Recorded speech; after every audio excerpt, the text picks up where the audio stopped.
Okay, beautiful. All right. Good morning, everyone. My name is Ayotimofe Dowu.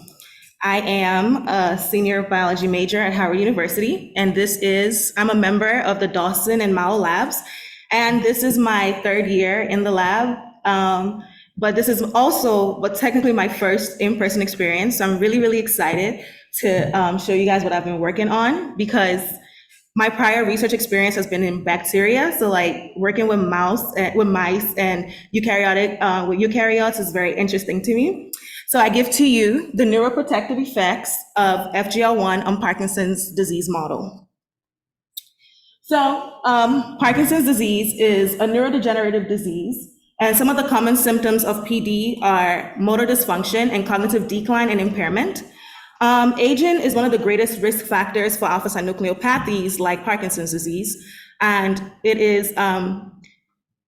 Parkinson's disease is characterized by dopaminergic neuron loss in the substantia nigra, as well as intraneuronal accumulation of alpha-synuclein in the substantia nigra. So lymphocyte activation gene 3 has been identified as a major receptor and essential mediator of pathologic alpha-synuclein transmission. So in this image here, we see that in the genetic depletion, this study showed that the genetic depletion of LAG3 and LAG3 blocking antibodies effectively block the internalization and pathologic alpha-synuclein transmission and neurodegeneration when compared to the wild type. So in essence, you see a little bit of neuron survival when LAG3 is effectively blocked. And then there's fibrinogen-like protein 1, FGL1, and it is secreted by the liver, but it is abundantly detected in human plasma. And studies have shown that the plasma levels of FGL1 are significantly reduced by 60% in aged mice. If you look on the right, you would see that when you look at the aged mice compared to the young mice, you see a decrease in FGL1 expression in the aged mice compared to the young mice. Interestingly, when you also look, the third category is heterochronic blood exchange, which basically is the surgical union of two organisms, in this case, two mouse models, and such that they now share one physiological system. And it was shown that when you surgically insert the aged mice into the young mouse, that there is an increase in the FGL1 expression levels. Likewise, FGL1 is a major inhibitory ligand of LAG3, and like I just said, it's a major inhibitory high affinity ligand of LAG3, but it is unclear what circulatory factors, especially plasma proteins, may mediate the effect of aging on pathologic alpha-synuclein spreading. So in essence, we propose that FGL1 is essential for LAG3-mediated pathologic alpha-synuclein transmission. So the hypothesis driving this research was FGL1 functions as a rejuvenation factor to inhibit pathologic alpha-synuclein spreading in the gut-brain axis and alleviates consequent neurodegeneration, neuroinflammation, and behavioral deficits. So for this project, there were three major aims. The first one was to check neuron pathology induced by alpha-synuclein PFF. And then the next two studies were the in vitro and the in vivo side. So we looked at FGL1's effects on alpha-synuclein PFF, which stands for preformed fibrils, in the primary culture of neuron. Then we checked for in vivo, we checked FGL1's effect on neuron pathology on a mouse model of neuron pathology of Parkinson's disease. So to carry out these aims, we had four major procedures. And the first one was PFF purification. The second one was to check AAV FGL1 expression by Western blot. And the third one was to culture primary neuron and transfect with AAV FGL1 to study neurotoxicity and neuropathology. And four was to perform stereotaxic injection with AAV FGL1 in the intracerebral ventricular region and for the PFF in the striatum. And we chose the intracerebral ventricular region to insert the AAV FGL1 because of the presence of the cerebral spinal fluid, which will allow for a smoother, so to say, transmission of AAV FGL1 to the brain. So the first data that we got was we transfected AAV FGL1 on neurons at 3 concentrations, and we used Western blot to check the transfection efficiency. And if you look on the right, we studied it in the cell. We studied AAV FGL1 transfection efficiency in the cell and in the medium. And if you look on the right, you see that there is no expression whatsoever, which shows us that we successfully transfected on the neurons. Then the next part was to do the neuron culture. So this is basically the timeline that we used to study the. This was the timeline that we used, and on day 0, we cultured primary neuron. On day 5, we transfected the neuronal culture with AAV FGL1. On day 7, we infected the neuronal culture with PFF alpha-synuclein, and on day 17, we stained the neurons with PS129, which shows us neuropathology, and NEUN, which shows us neurotoxicity. And the data we got was super exciting because when you look on the right, if you separate the slide into 2 sides, if you look on the right, you will see that when you look, basically, first of all, MAP2 is a neuron marker, and then the next one is the post-alpha-synuclein post-alpha-synuclein marker, which shows us the pathology induced by neuron PFF. And when you compare both sides to each other, you see that FGL1 can dose-dependently reduce neuron pathology when compared to just PFF alone.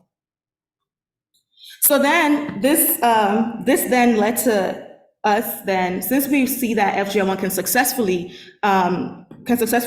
reduce, can successfully rescue neurodegeneration, then our next, the next way that we were thinking was basically to do a parabiosis model, which, like I said earlier, parabiosis is when it's the surgical union of 2 different organisms such that they now share one physiological system. And in this case, the physiological system is going to be the circulatory system. So we want to do parabiosis model using FGL1 knockout mice to confirm FGL1's neuroprotective effects on Parkinson's disease. So again, to reiterate, the future directions of this project is to study how FGL1 affects pathologic alpha-synuclein in a parabiosis model. We also want to study how FGL1 knockout mice affect neuropathology, as well as FGL1's neuroprotective effects. And in the future, we will also investigate the role of this protein in other neurodegenerative diseases, such as Alzheimer's disease. And I would like to basically thank the Parkinson's Foundation for the support that they gave me with this study. I also want to thank the Johns Hopkins Neuroscience Scholars Program, from Dr. Brown to Dr. Rathnanather to Ms. Heather, and to every scholar for all of the support and all the encouragement that they always provide me, and for being so invested in my success. Also my mentors, Dr. Valina Dawson, Dr. Jabo Mao, Dr. Julie Yang, and Dr. Junkai who were very patient with me, because it was working with mice and eukaryotes and cell lines was very, and neurons was very different for me, but they were very patient with me, and they would answer every question, even if I asked the same question a couple of times, but they were very patient. And also the entire Dawson and Mao labs. And these are some of the references that I used. And so yeah, thank you so much for your time. And if you have any questions, please email me at ayotimofeh.idowu@bison.howard.edu.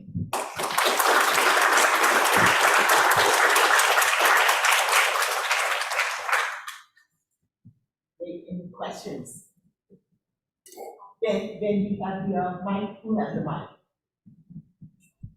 Yeah, you'll be the runner. Yes.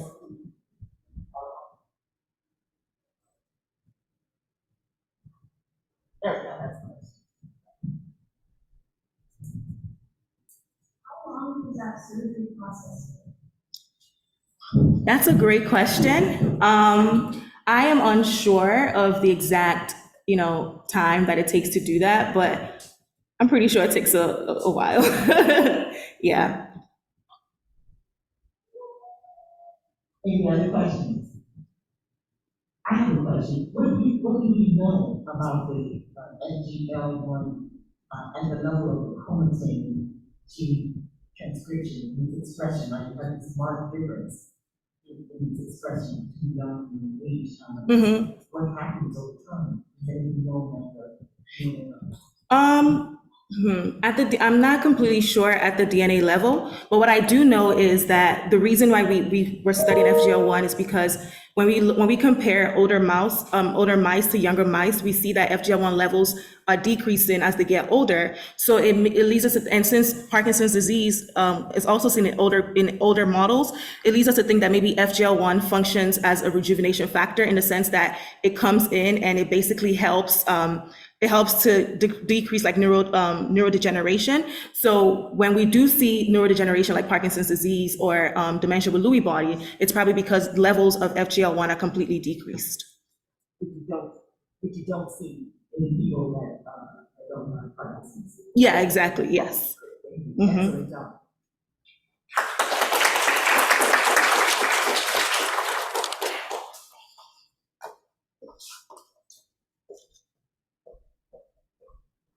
And will you be able to see if someone watching remotely has any questions?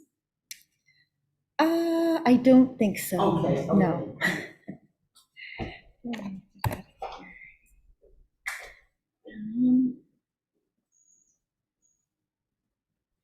So.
Oh, this is not working. No, I just want to walk down a little bit. Oh, I see, I see.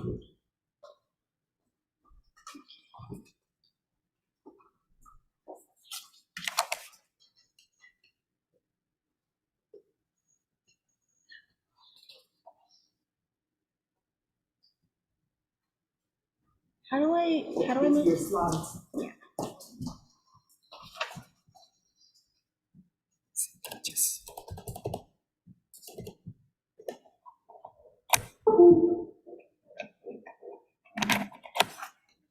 give me a second. Okay.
Can everyone hear me? Okay, great. Hi everyone, my name is Erica Mello, and this summer I had an opportunity to work in Dr. Rubin's lab and to investigate how HIV impacts our cognition, specifically our information processing speed.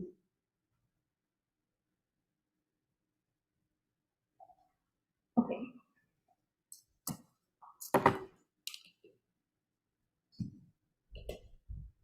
So what is HIV? How is it related to fatigue? And how do they impact our cognition? Human immunodeficiency virus, or HIV, has caused an estimated 60 million infections and 25 million deaths in humans. HIV impacts several systems throughout the body, including the brain, and while in the brain, it attacks several structures, including the frontal cortex and the basal ganglia. This attack of structures is believed to cause the resulting cognitive and mood impairments, which up to 88% of HIV patients report.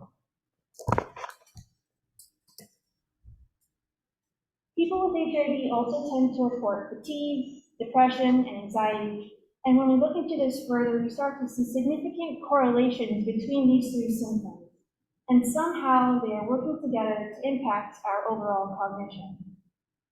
In the context of HIV, fatigue can be defined as the feeling of physical or mental tiredness and the lack of energy that is not relieved with rest.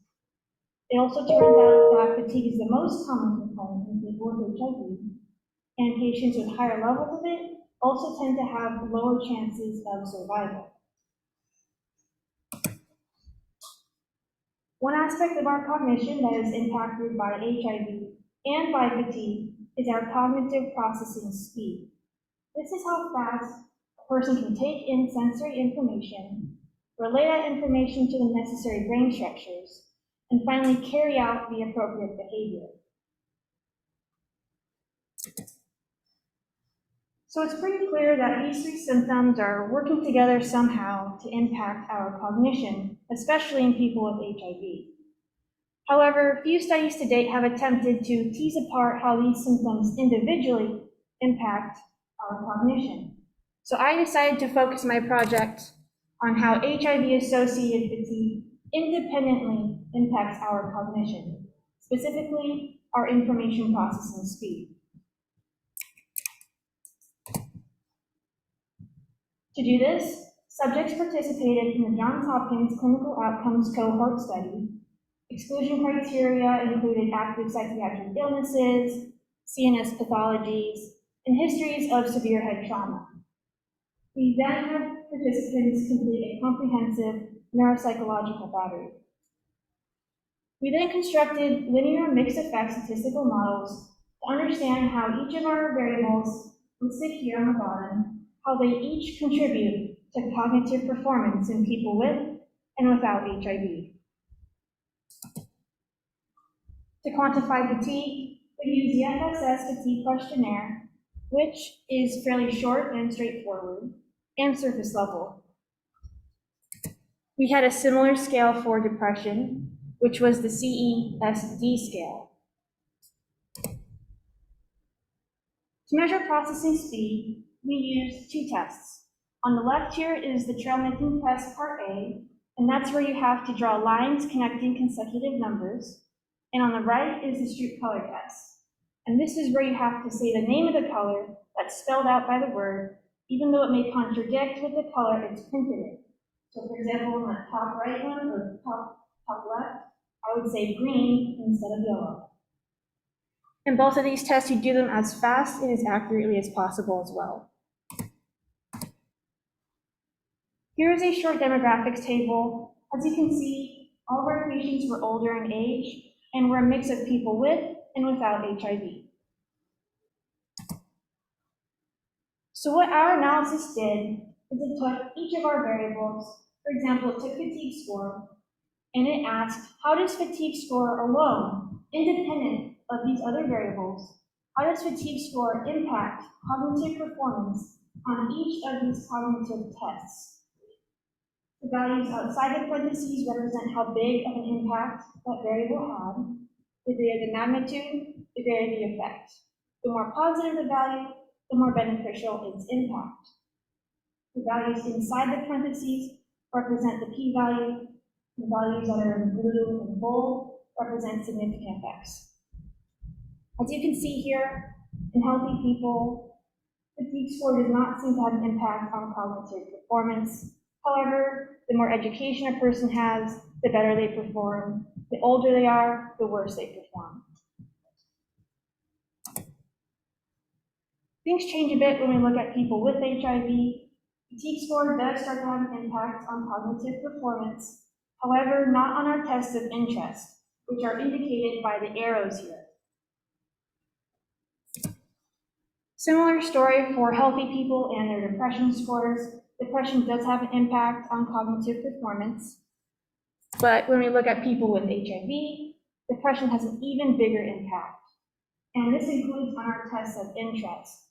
And what this means is, the more depressed a person is, the lower they score cognitively, including a slower cognitive processing speed.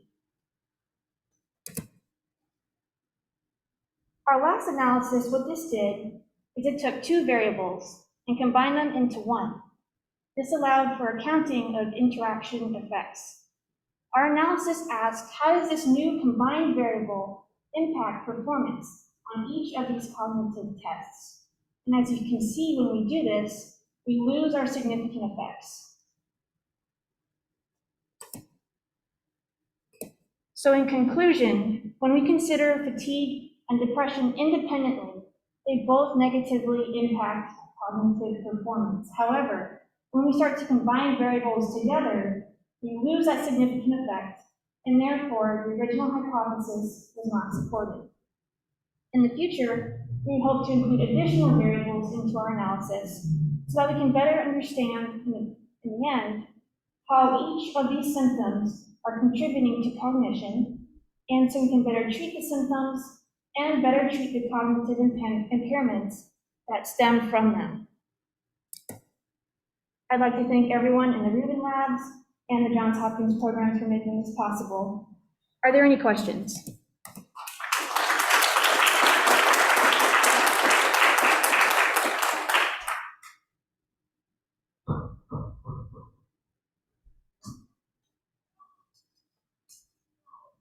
So the data analysis how we said that we included patients in the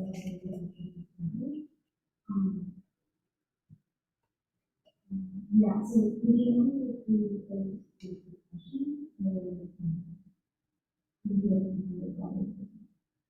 So we didn't want people with any major psychiatric disorders, no schizophrenia or anything like that, but we had them complete a number of different questionnaires, and we actually wanted to have people with different levels of depression. Did that answer your question? Yeah, that's Okay. no question back here.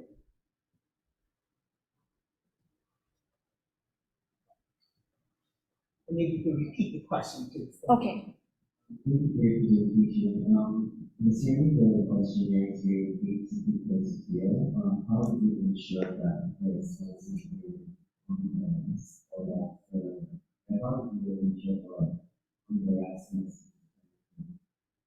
Sorry, what was that last part? How do you ensure that the results were unbiased in the questionnaire? How did you ensure that the questionnaire was as unbiased as possible? Oh, okay. So the question was, how did we ensure that these questionnaires that we implemented, how did we know that they were not biased? It's a good question.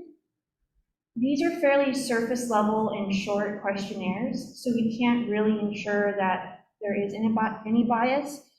Actually, one of the future directions that I didn't mention is to use a more comprehensive and in-depth questionnaire that also has multiple catch questions, meaning there is one statement up here asking some question, and there's the reverse statement, and we need to make sure that their answers to both of those questions align.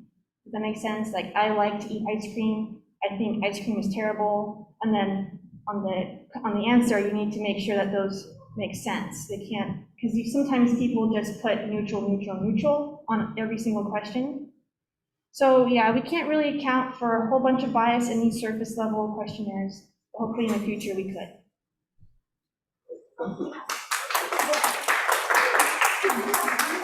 Oh, Question in the chat. Oh, Let's see if I can do this. Catalina asks, I was wondering if participants were being treated with antiretroviral therapy and if there were any differences in depression level or fatigue level compared to people without treatment. Good question, Catalina. I'm pretty sure that they were allowed to have their antiretroviral therapies in use while conducting this study. I do not know how depression level or fatigue level compared to people with and without the treatments, though. Great question. I will probably look into that soon. Thank you.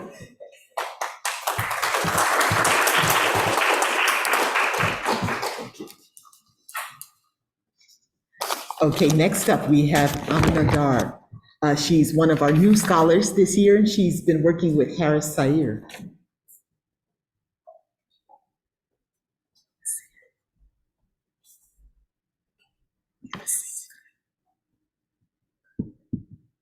Great.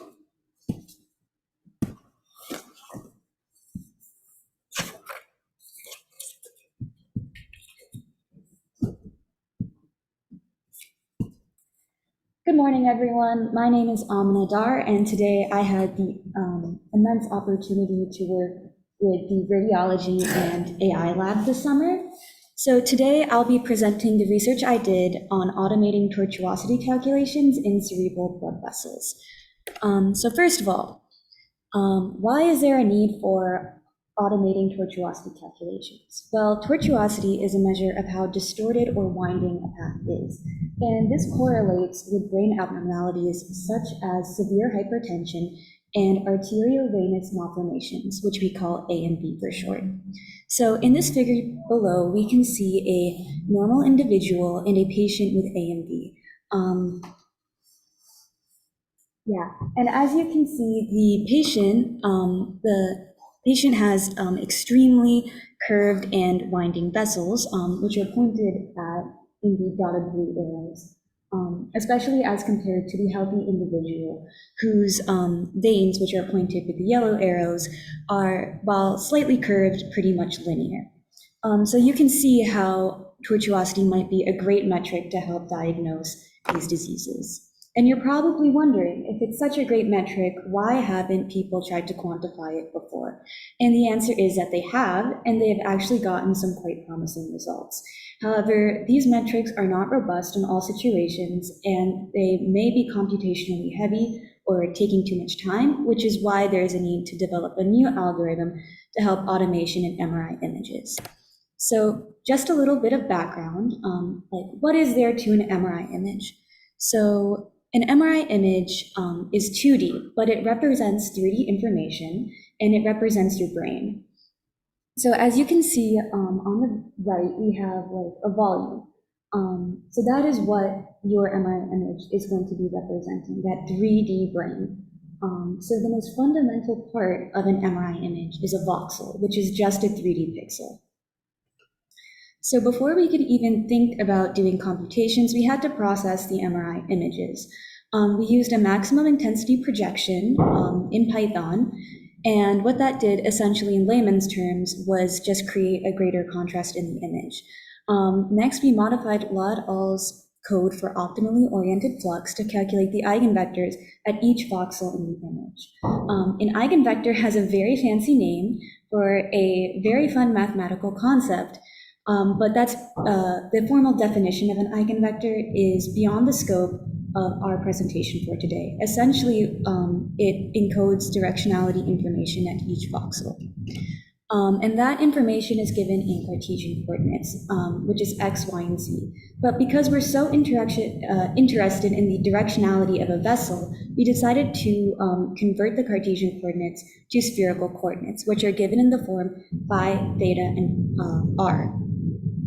So we define phi as the angle measured from the xy plane upward, and theta as the angle of rotation from the x-axis, which stays completely in the xy plane.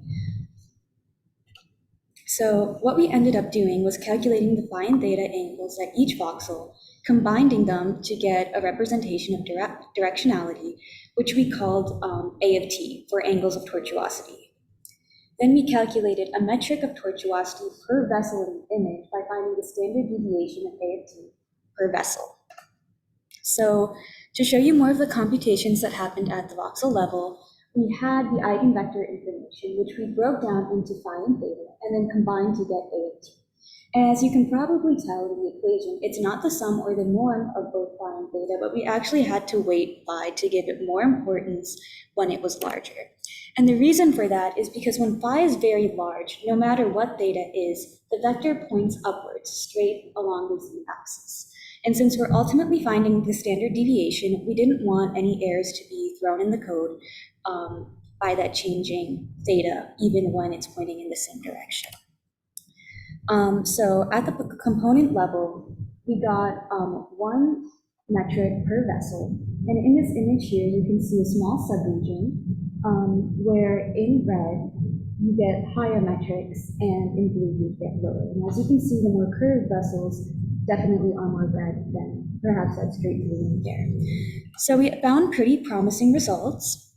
And we compared a bunch of vessels in these images to make sure that the results we were getting were consistent and made sense. But for our demonstration purposes today, what I will be showing are these two vessels kind of boxed in this image below.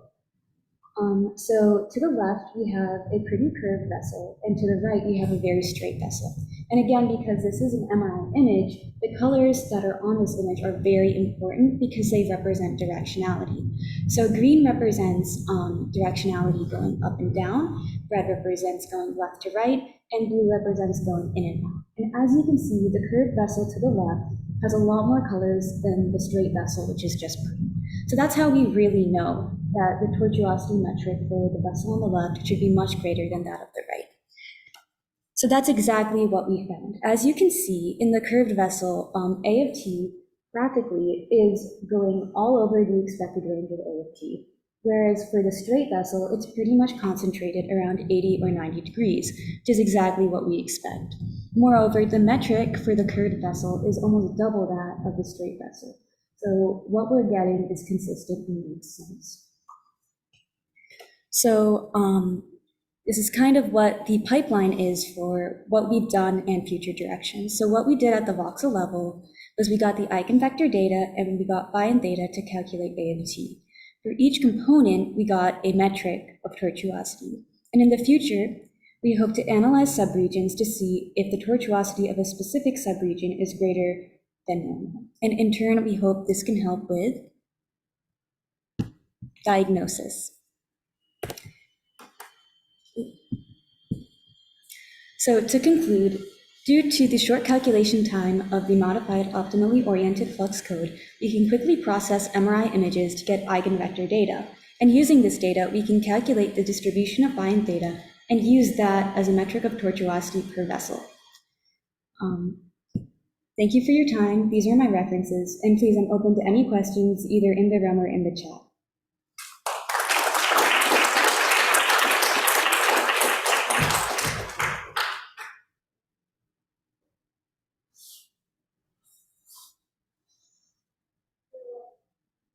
I have a question about the metrics. What metrics is the literature and what are the right? So to repeat the question, what methods of quantifying tortuosity previously exist in the literature and why were they not included in the presentation? Yes. All right, the most used estimations of tortuosity were defined in an article authored by Broderick et al., which included a distance metric, which basically was just displacement over distance, an inflection count metric, which counted the inflection points of a vessel using Phonetic frames, and the sum of angles metric, which is actually quite similar to ours. They sum the angles that were in a vessel, and they also use Phonetic frames.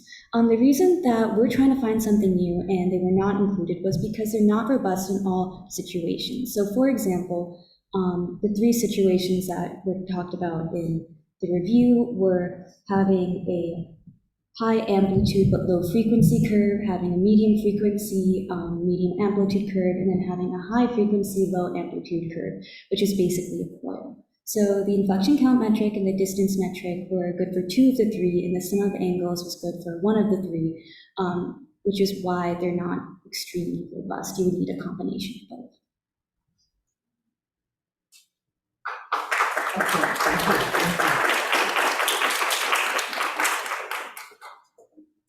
Next up, we have Darius Carr. Darius worked virtually, and then he was in person half the summer and the full summer this year in Dr. Ronald Schnarr's lab. Thank you. Am I using this mic right here? Yes, use this mic, please. All right. Hi, everyone. My name is Darius Carr. I had the pleasure of working in Ronald Schnarr's lab in the Department of Pharmacology and Molecular Biology. And this summer, my project was on Sigelect ligand affinity.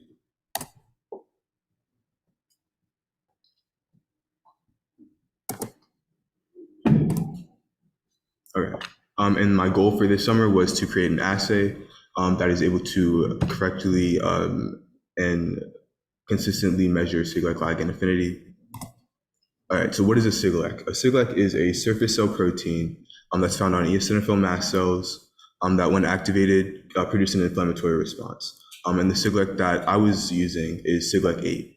And our ligand is a molecule that interacts with Sigelect 8 and inhibits that inflammatory response. And the ligand that I was using is called DNBT1, and it's found in the upper airways. And what is being measured is the affinity between these two molecules and how well they bind. All right, so initially I used a vacuum manifold as well as a 96 well filter plate to conduct this assay and conduct my experiments. I would add the ligand to the wells. Then I would block the wells with BSA or non-fat dry milk to reduce binding to the outside of the wells and try to localize the binding where the ligand was. Then I would add the Sigelect, which was pre-complex with HRP or horseradish peroxidase. Then I would add ECL, which is a substrate when interacting with HRP, produces light that's measurable by using a plate reader. This graph represents some of the early data that I got. As you can see, the points are pretty close together. It's very hard to distinguish what the control is and what the dilutions are. I had 3 dilutions, 1 to 100 in red, 1 to 1000 in blue, and 1 to 10,000 in green. And the black is the control. From this graph, you can see that a lot of the issues that I was having, there's very low signal and a very high background. So in order to fix this, we had to figure out if our ligand was even binding to our wells. In order to do this, I tested 4 different plates that we had previously been using, polystyrene plate that had been washed with butanol, a tissue culture plate that was treated with polystyrene, and an untreated tissue culture plate. I added ligand to each of these plates, allowed it to incubate, and then took an aliquot of that and introduced it to a dot blot apparatus with a nitrocellulose membrane to see how much ligand was bound or could be bound in the plates and how much was lost. The top left are my controls, the 1 to 10, the 1 to 100, 1 to 1000, 1 to 10,000 dilutions, and everything below that is what was left in the plate. As you can see, the 1 to 100 dilutions are pretty much the same as the 1 to 100 control, which shows us that there really wasn't any ligand that bound to any of the plate.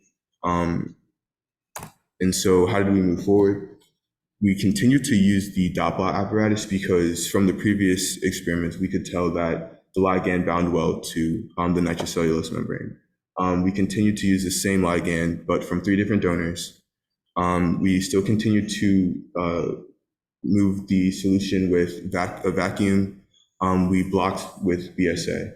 And then we continued to add Sigelect with HRP and then measure with ECL.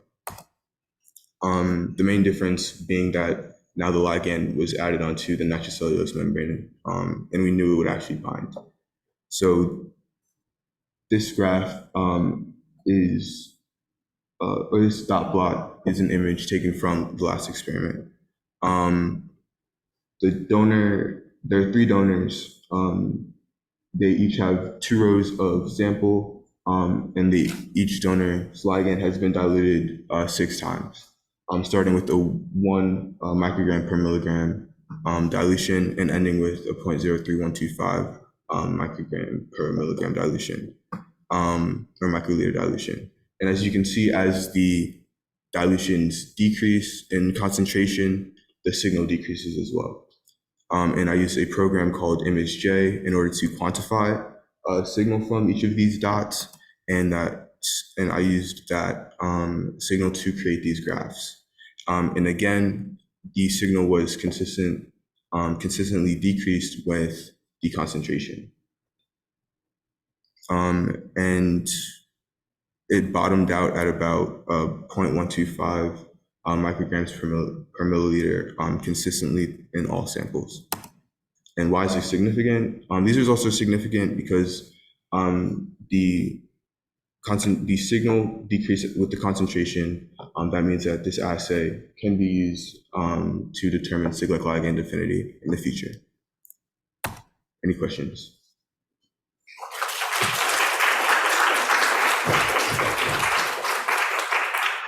Yes, Chibika. Yeah, I can hear you. Oh, come down for the microphone. Oh, yes.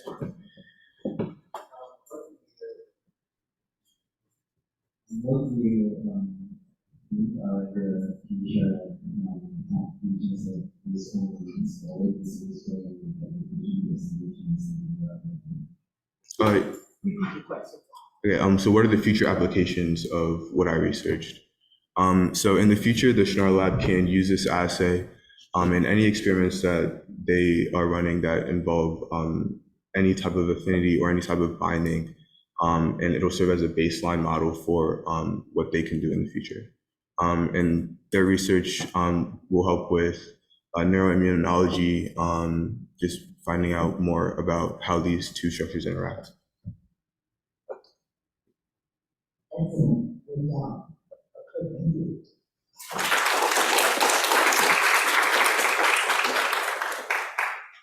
Next up, we have on the schedule, the research sheet. So I'm not sure if the reason is in today or on Friday. I apologize. Friday. Okay, excellent. So what we're going to do. Okay, so we have a little change in the schedule. So Elizabeth will present on Friday. So we have a break right now. And during this break time, we'd like everybody to view the posters. So we are going to be having today best selection or best poster. So we're going to have both for today and Friday. Okay, so let's take a break and come back at 10 minutes after 11. There's also coffee and refreshments in the room next on the other side. Thank you.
molecular analysis and HIV persistence of human microglia in the central nervous system and pro-inflammatory signaling.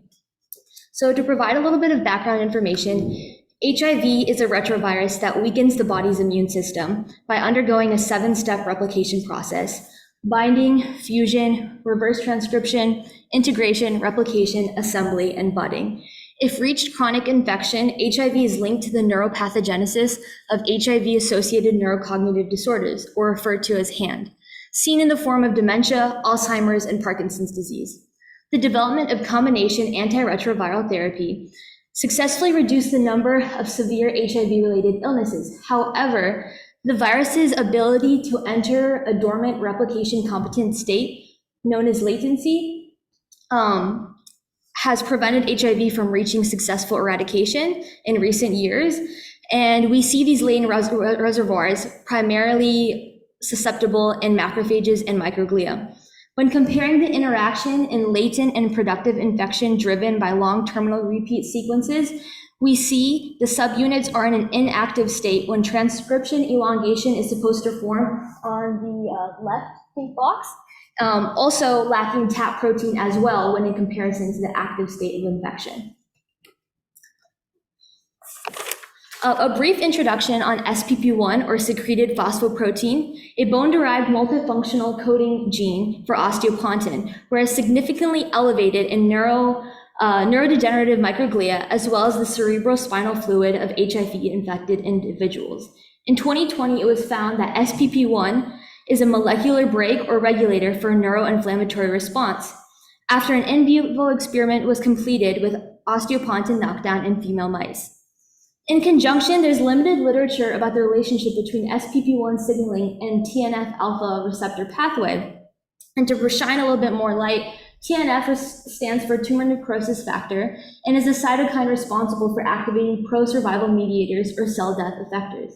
And to give a little bit of explanation in this diagram, we see here on the left, well, you see on the left, it can begin with a multitude of cells from T lymphocytes and macrophages, and it enters a dichotomic state between soluble TNF and membrane-based TNF, leading to the several pathways initiated, especially the upstream of pro-inflammatory mediators like interleukin-1 beta and NF-kappa B. Many recent studies on quantifying reservoir methods point to a novel approach known as digital PCR. Digital PCR is a means to measure proviral DNA and RNA by absolute quantification of gene expression. Specifically, the molecules of interest are partitioned into many independent wells and amplified. Partitions that do and do not contain the target molecules of interest will be signified by the fluorescence, which will demonstrate to the researcher whether or not it is positive or negative through thermal cycling. In comparison to real-time PCR, it provides greater accuracy because of the end detection method, and it doesn't rely on the standard curve. Specifically for my study, we used the nanoplate-based technology, QIAGEN.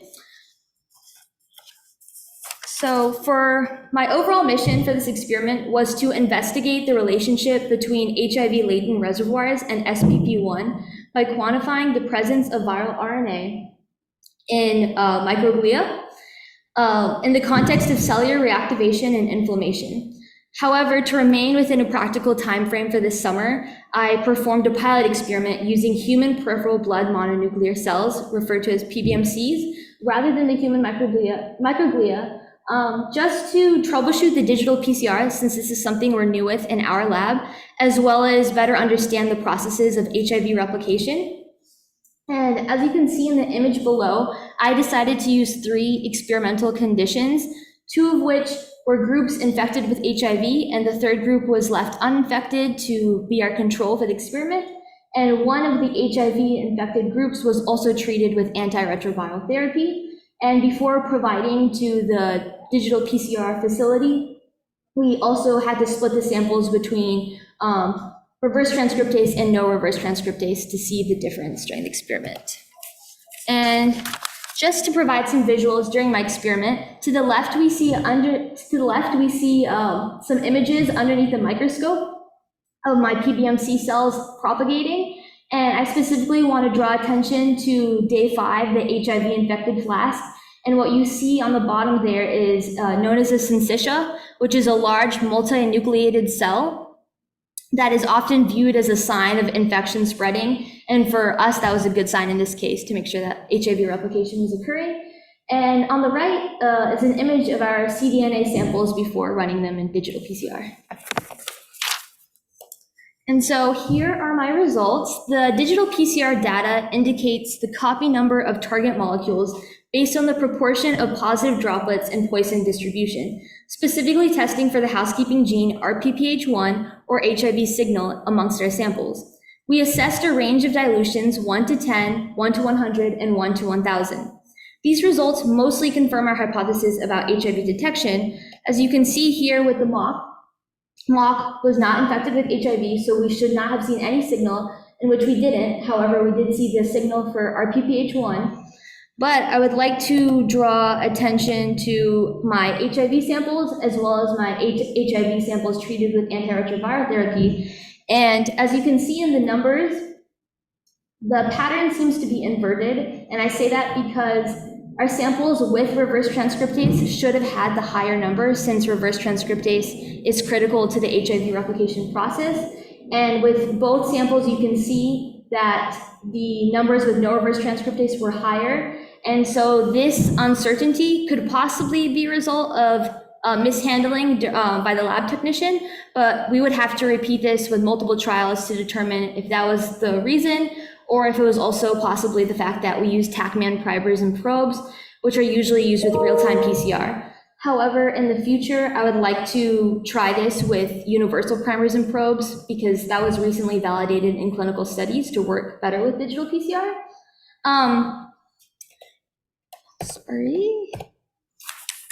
But although we cannot reach a definitive conclusion at this time based on the uncertainty of the data set, however, this study is a contribution to the limited literature available in addressing the causative factors and biological molecular mechanisms behind HIV. And in the future, as I mentioned, I would like to repeat it to test this inverted occurrence, as well as repeat the experiment with expanded conditions to measure the impact of biological sex and actually use human microglia, as well as examine the release of TNF-alpha using a human ELISA kit and determine the length of latency once antiretroviral therapy is removed. These were the references used throughout my study. And I'd like to say a quick thank you to Dr. Brown, my mentor, Ms. Heather, for always arranging everything and keeping us organized, as well as Dr. Ratnanather, Roxanne Ashworth from the General Core Facility, who tremendously assisted with the digital PCR, as well as my fellow scholars for always being supportive and keeping the environment positive. And feel free to contact me for any further information or questions. Either of my emails are listed below, and the floor is now open for questions. Thank you.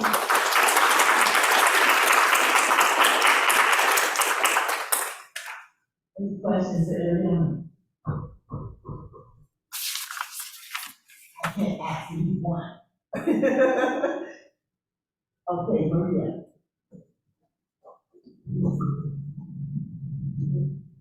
Could there be a reason behind laboratory technician or the size lab technician mishandling or the numbers being converted? Like, could it?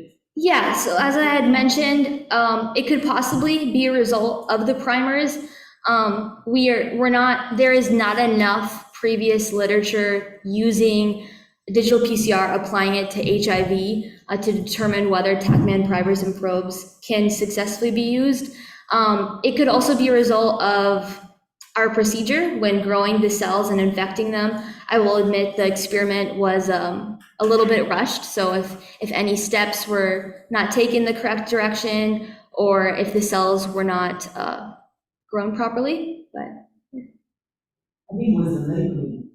Yes. It had RT and then it was ART, and so we think that the technician really converted, because it was consistent. With both samples. So, yeah, but we really did.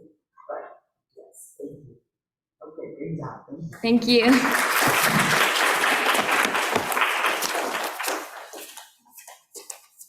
Okay, next up, we have Ben Lowell.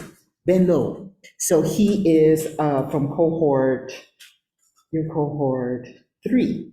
So been with us virtually, so first time in person. Okay, he's been working with Dr. Ratmanathan. Come on up, Ben. Great, good.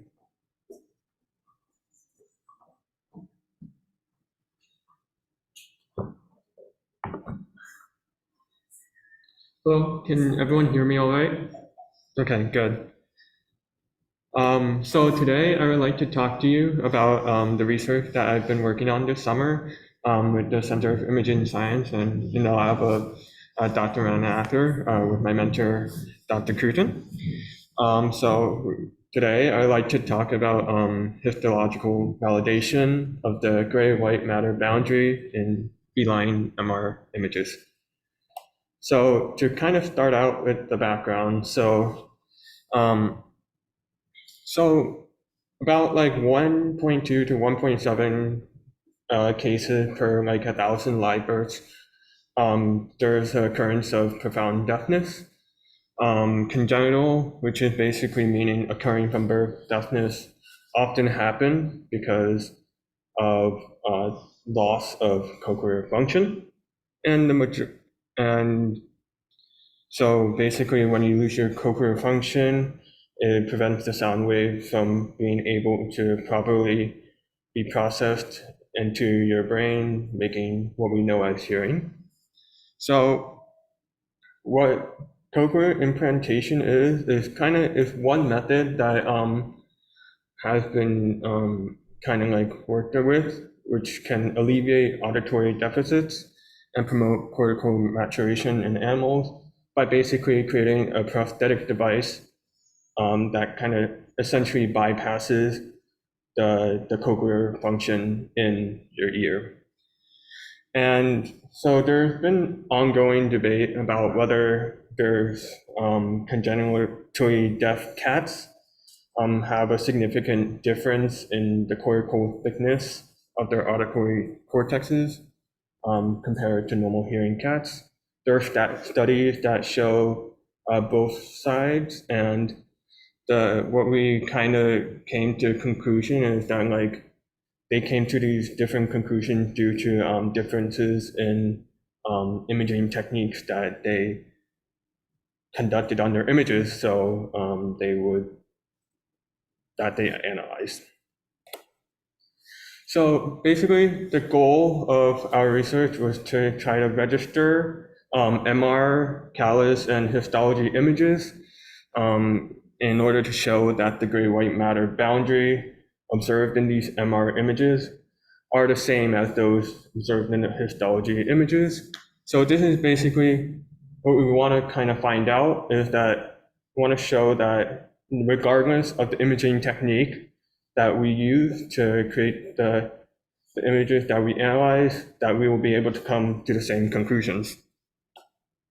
You might ask, why do we kind of bring up like felines, and why do we use cats as a model? Well, cats are an interesting and ideal model because for several reasons. The cat has a very highly researched model for deafness that can be kind of used as a natural model for human congenital deafness. You can see this mainly in white cats with blue eyes. There have also been studies that examine cats as a model that have shown demonstrations of the beneficial effects of hearing restoration with cochlear prosthetics. I, for one, can kind of attest because I am a user of cochlear implants myself. And some quick methods. So basically, the MR images that we used in our research were used for the purpose of kind of establishing the processing pipeline and registration procedure. So when I mentioned catless is kind of a term that kind of describes this specific cat brain atlas that has many demarcated regions and other references that help with neuroimaging studies involving the feline brain. processing and registration were written in Python using Jupyter and with like packages like Simple ITK, NumPy, Matplotlib, and Torch. And some other softwares I've been using in my research is ImageJ and ITK Snap, and these are software that helps me like view, analyze, and like desegmentation on images. So what we have here is basically a processing pipeline for our MR images. So as we know, not everything comes to us perfectly, and we have to do some work in order to make it into a format that we can actually use in our work. So as you can see on the left side, we have the original MR. This is just an example image. So basically what's happening here is that we need to make some changes so that it will so that when we do registration, that it will work. So first of all, we have to first invert the image, because for the gray-white matter boundary to kind of be accurately analyzed, they kind of have to be correctly like colored. And in some cases of images, we may need to reorient the image, which will become important later on that I will mention. We also create a mask, which can either be created using like an algorithm or by manual work. And so basically, when we have all of that, we put them together and we go through the process called histogram matching, which will essentially calibrate the two images together, which is how we get the final MR image with only the brain region that we actually want. Because we don't want like the negative area or like any other like details in our work. So here is Catalyst and MR registration. So as you,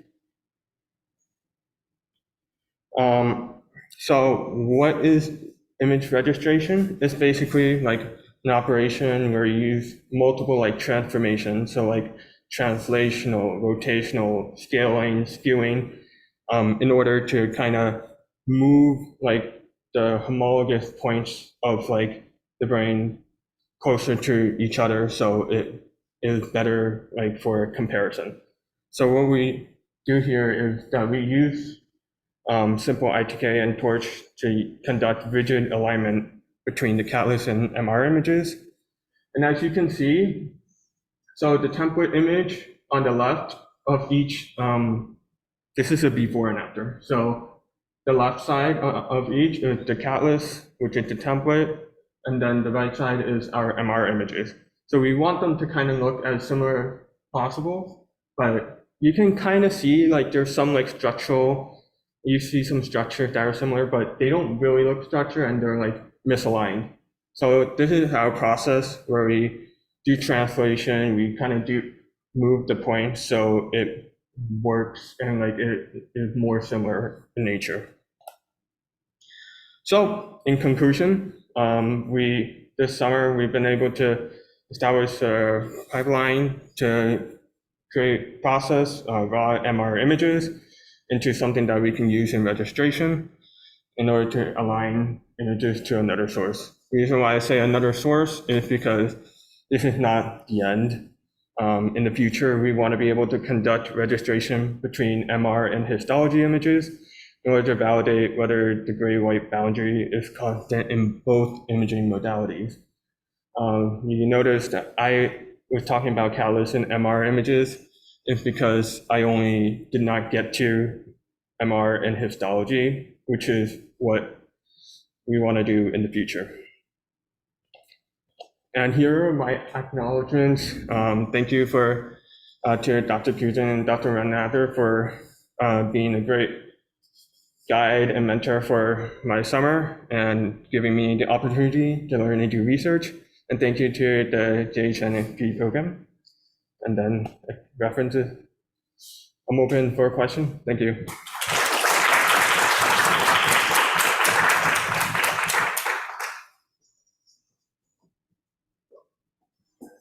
Yeah, so registration is kind of big issue in the long run, and how that the controversy between the two previous releases due to new legislation and not another method that they would be selecting. Repeat the question.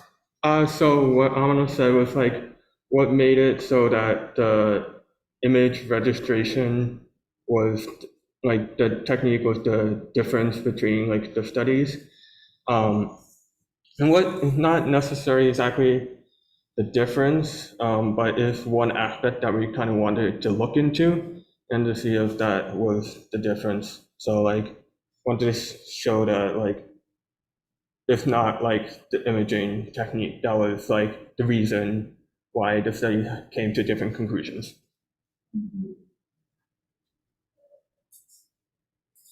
Great job, thank you. Okay, next up we have Nor Huma. She is been working with Kelly Mills Department of Neurology.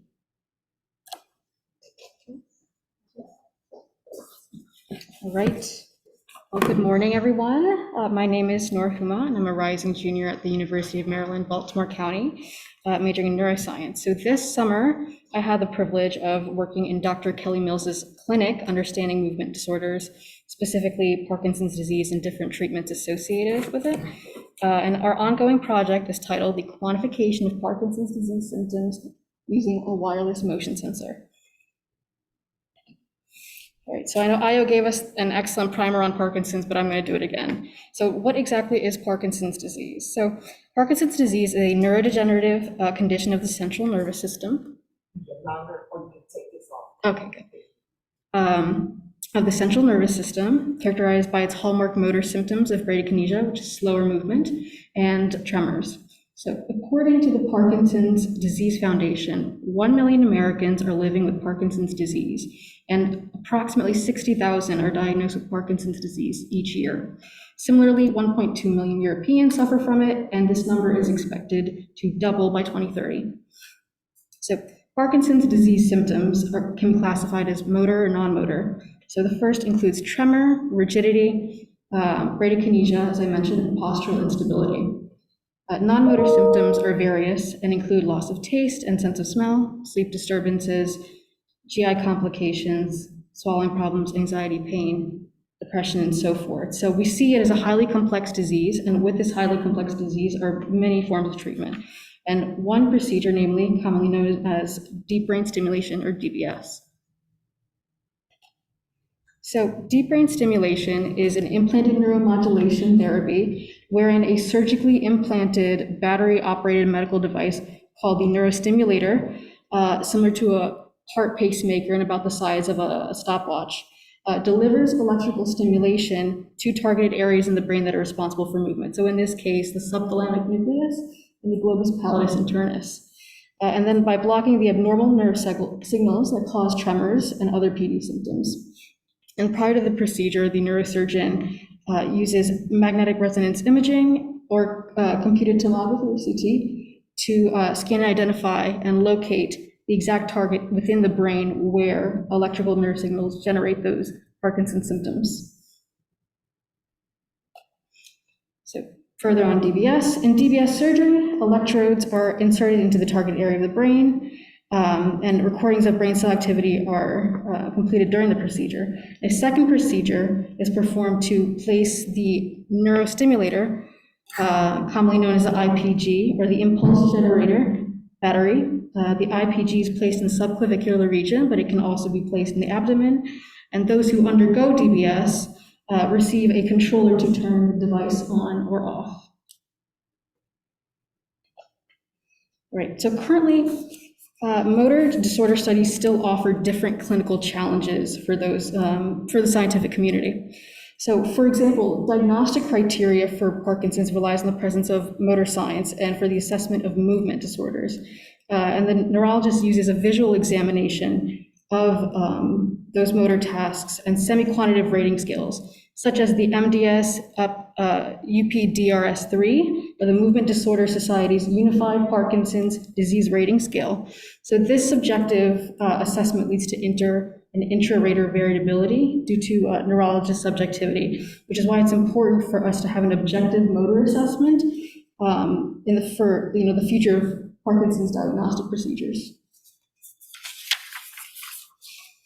And now, because the MDS-EPDRS only has 5 levels and is administered in a matter of minutes, the scale is not useful in detecting these small changes in movement following DBS reprogramming and other therapeutics.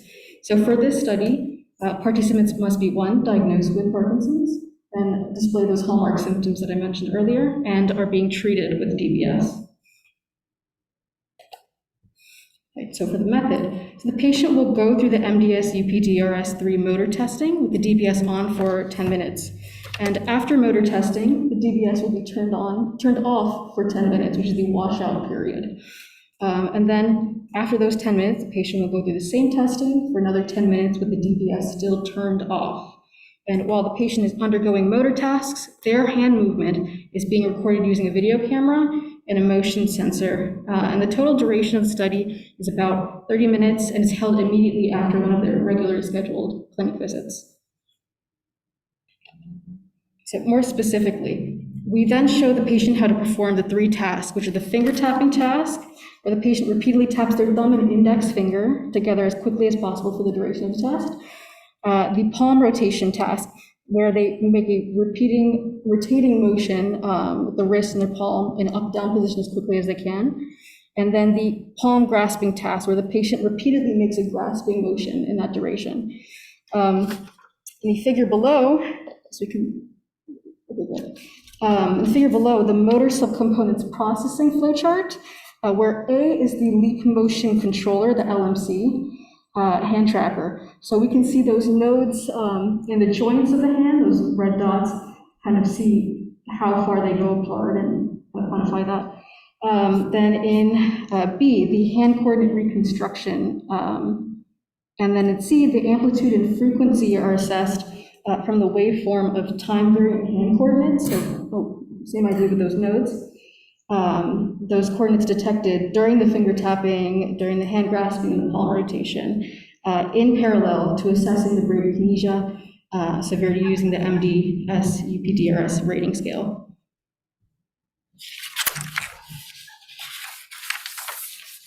Right, so ultimately, because this is an ongoing project and there's still so much data we have left to collect, we hope to use the collected hand movement data to develop an automated algorithm to assess the severity of Parkinson's symptoms rapidly and more accurately, perhaps rendering the MDS-UPDRS-3 scale obsolete. So, as I had mentioned previously, given that the MDS-UPDRS-3, given its subjective nature, is not useful in detecting small changes in symptoms following DBS reprogramming and other therapeutics. So with measuring smaller changes made in movement, we can get more accurately recorded differences in motion. So in summation, we believe that the hand movement data we collect over time will pave way for a more accurate and swift way of assessing the severity of Parkinson's symptoms, which on a smaller scale can help us find the optimal DBS setting for any one patient, and on a larger scale, an algorithm that could be used nationwide to make sure that clinicians are objectively assessing symptom severity.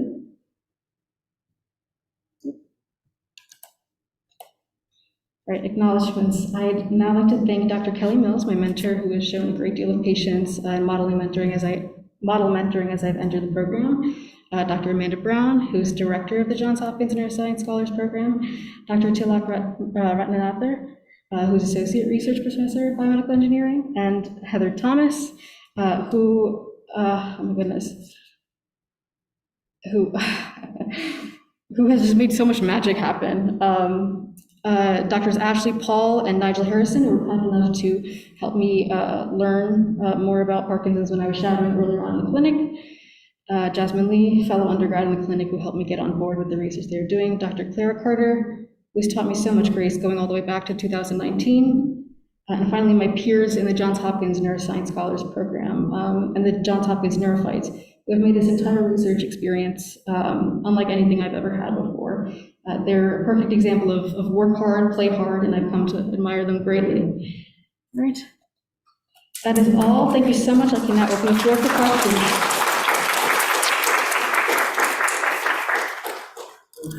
Question for Nora, yes.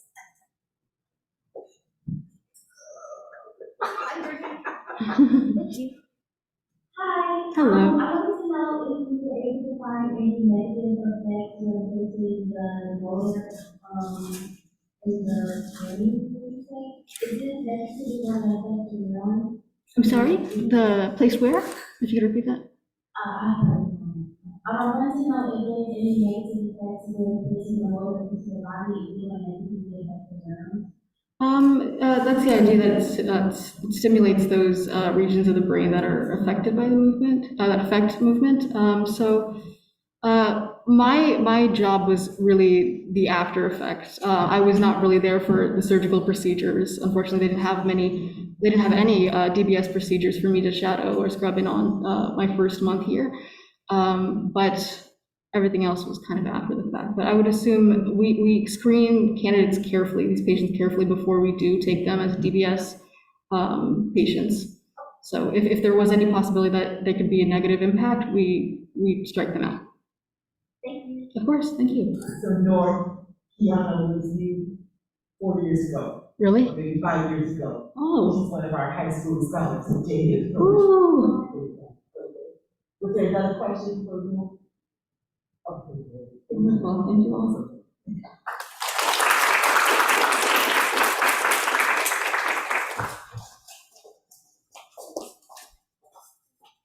Next up, we have Jada Fomentia. She's been working, she's from cohort 3, and she's been working in the laboratory of Leah Rubin and with the Santi Kwamala.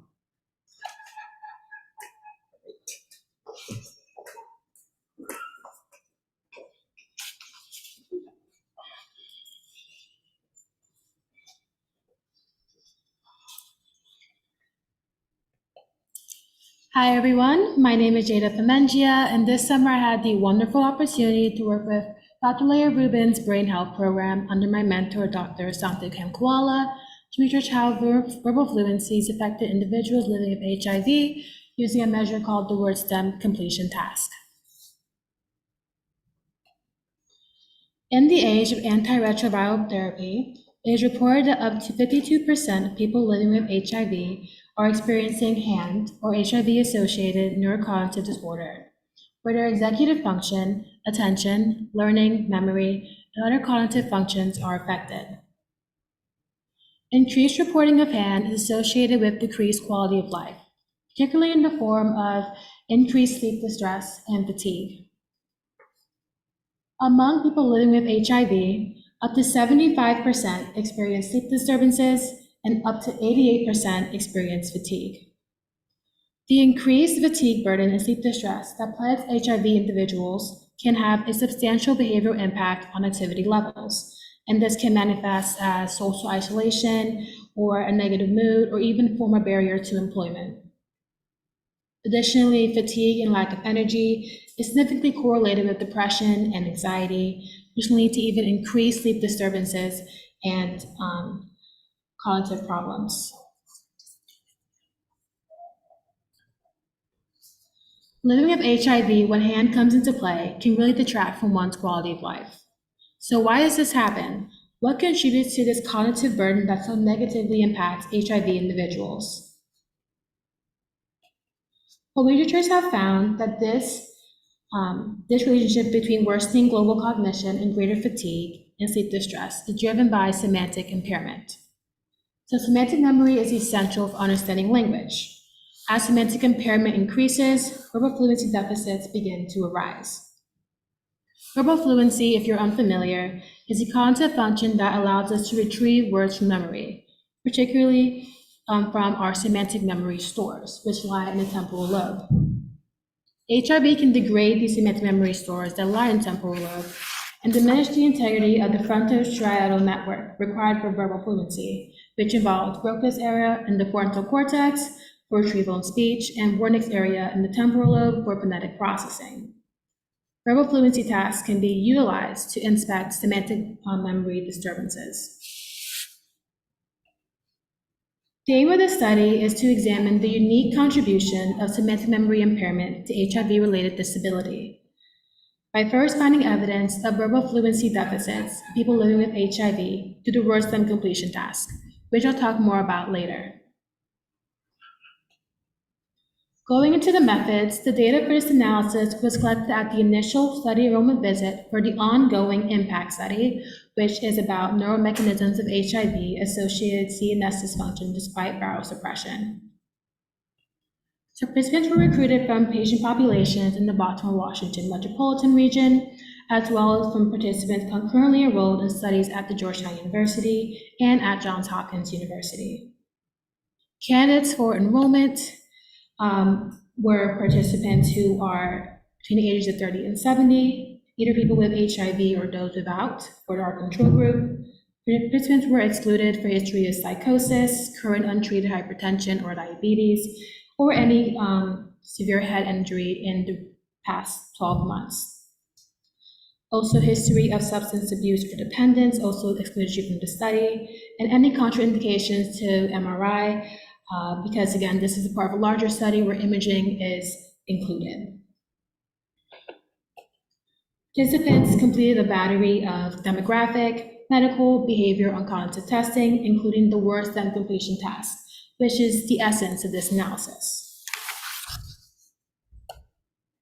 So the word stem completion task provides researchers the ability to study verbal fluency, and thus the semantic network and memory. So the way it works is the subjects are presented with a 3-letter string or stem, and these are the initial letters of words. Subject is then instructed to provide a common word that begins with the provided 3 letters. Participants are presented with a total of 63-letter word stems for multiple possible answers, and then 30 that only have unique possible answers. For each trial, the participant has 10 seconds to generate a common word that begins with the presented word stem. So for Dia, can someone tell me what they would use to respond, what word they would use to respond for this cue? Right, yeah, that would be a valid answer. And some other valid answers include diaphragm, dialysis, or diagram. How about for biz? Exactly, bizarre. That's really the only valid answer here. So this would be an example of one that's a unique stem, can only list as a unique possible answer, while dia is a multiple stem. And how about for elb? Right, exactly, elbow. So again, this is a unique stem. So the participant gave an answer other than elbow, that would be an error. And the way that we categorized errors was 4 subcategories. False word, where you gave a fake word, like, for example, if you were given the cue dia and you said diatron, that's not a real word, so that would be a false word error. We also have a rule violation. So this is when you would not give a common word like the instructions tell you to do, and like say Diane. Diane is a word, but it's a proper noun, it's a name, so it would be a rule violation. And then we have a phonetic error. So this is when you mix up a letter order or the error of letters, like distress. Distress is a word, but distress is not.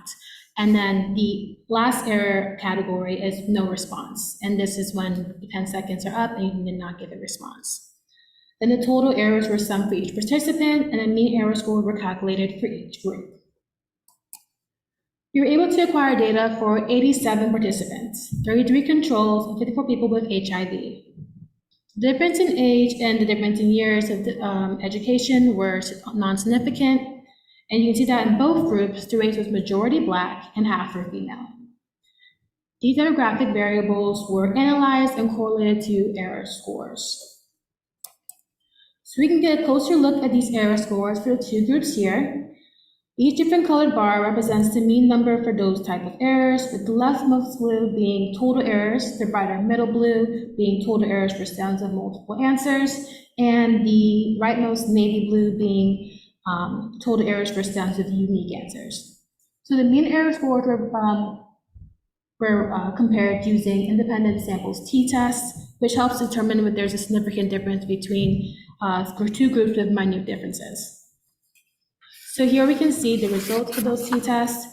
The t-test revealed that people with HIV had significantly more total errors for the word stems with multiple answers, which is that middle bar, the bright blue. And we also found that people with HIV have significantly more no response errors than the control group, as well as significantly more no response errors with the unique stems than the control group. Mean error scores on the word STEM were also correlated with demographic variables. We found that one demographic variable to have a significant result, and that was the years of education. So take a look at this correlation matrix and look at the top row where it's years of education. You can see that there's a negative correlation between years of education and errors. So as the years of education increase, the total errors decrease. What's even more interesting is that we don't see a strong correlation with the controls. So the controls, you look at that top row again, you can see that the points are more spread apart from that line, as well as the lines are not steep. And even that middle one, you can see that this even has a slight positive correlation. So again, that's not what we see with the people with HIV. And so analyzing these results, we had a few major findings. The people with HIV performed significantly worse on the worst than completion task than the control group, despite demographical data being controlled for. So this suggests indeed that my hypothesis was correct, and that HIV infection may indeed disrupt the semantic networks in the brain required for verbal fluency. Additionally, there were no significant differences between people with HIV and controls in terms of the other subcategories of errors, crossword, phonetic errors, or rule violations. The only error subcategory where we see significant difference is when no response was given, but only for unique stems. So while there is no exact literature reason for why this may occur, my hypothesis is that the word stem completion task for unique stems assesses the participant's ability to correctly search their memory and retrieve a very limited set of words. So for example, when I was discussing elbow, there's only that one answer, so it requires more planning, more organization, more decision-making. And this may indicate a lack of coordination in the frontal and temporal brain systems which are responsible for these tasks in people with HIV. Lastly, the results showed that lower educational attainment is correlated with more total errors in people with HIV, but not the controls. This suggests that there is greater cognitive reserve or greater resistance to cognitive damage in people with HIV that have received higher education. It also seems that control group, those with HIV without HIV infection, seem to have greater cognitive reserve than people with HIV infection, as they have less errors. It seems that there's kind of like a baseline at which most people, despite their educational attainment, would score. With HIV infection, that usual cognitive performance is decreased. So in summary, this study has shown that HIV infection may indeed damage the neurocircuitry required for completing verbal fluency tasks. These findings may have clinical implications as they allow for more careful monitoring of persons with advanced HIV disease and are at risk for more severe verbal fluency impairment. We hope to confirm these results with imaging data and will identify the neurocircuitry contributing to these cognitive deficits.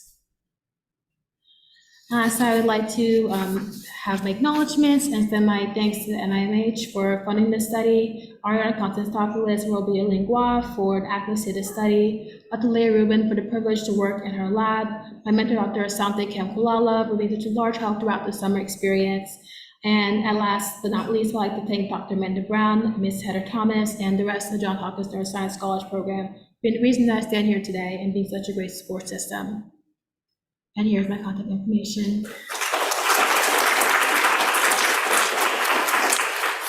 Good job, what a great findings.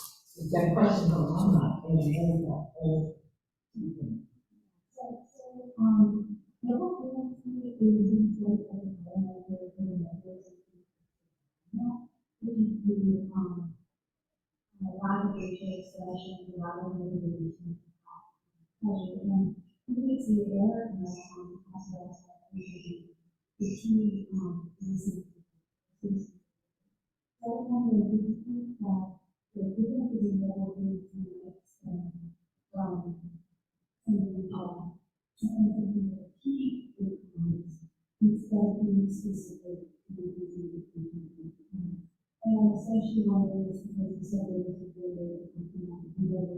and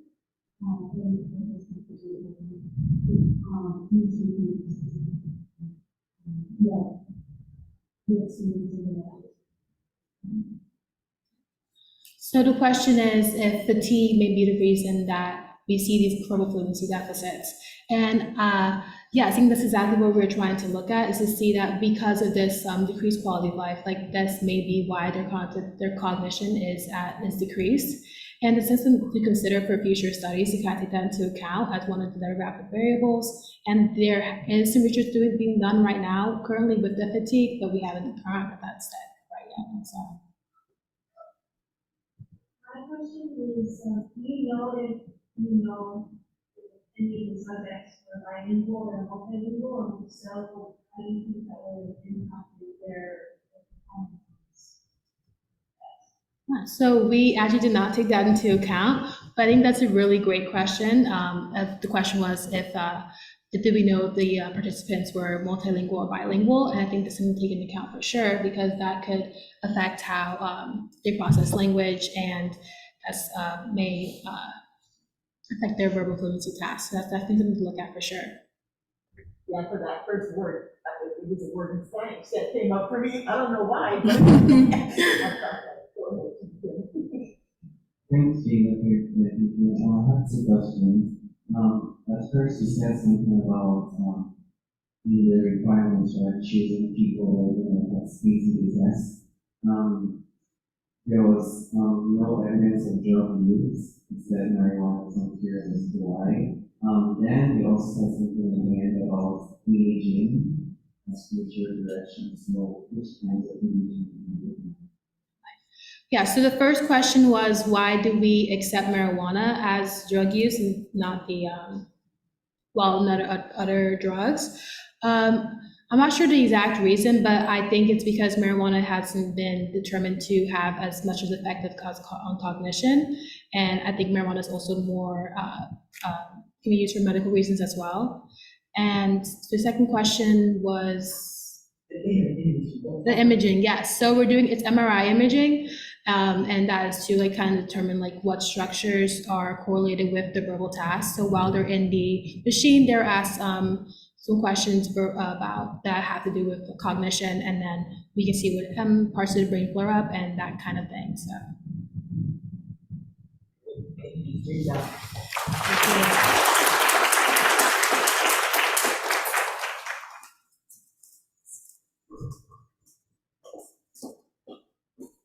Next up, we have Rose Broderick.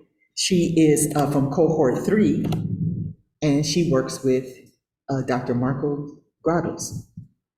So she's been with us virtually, and half summer last summer in person, and full summer this year in person. Thank you, Rose.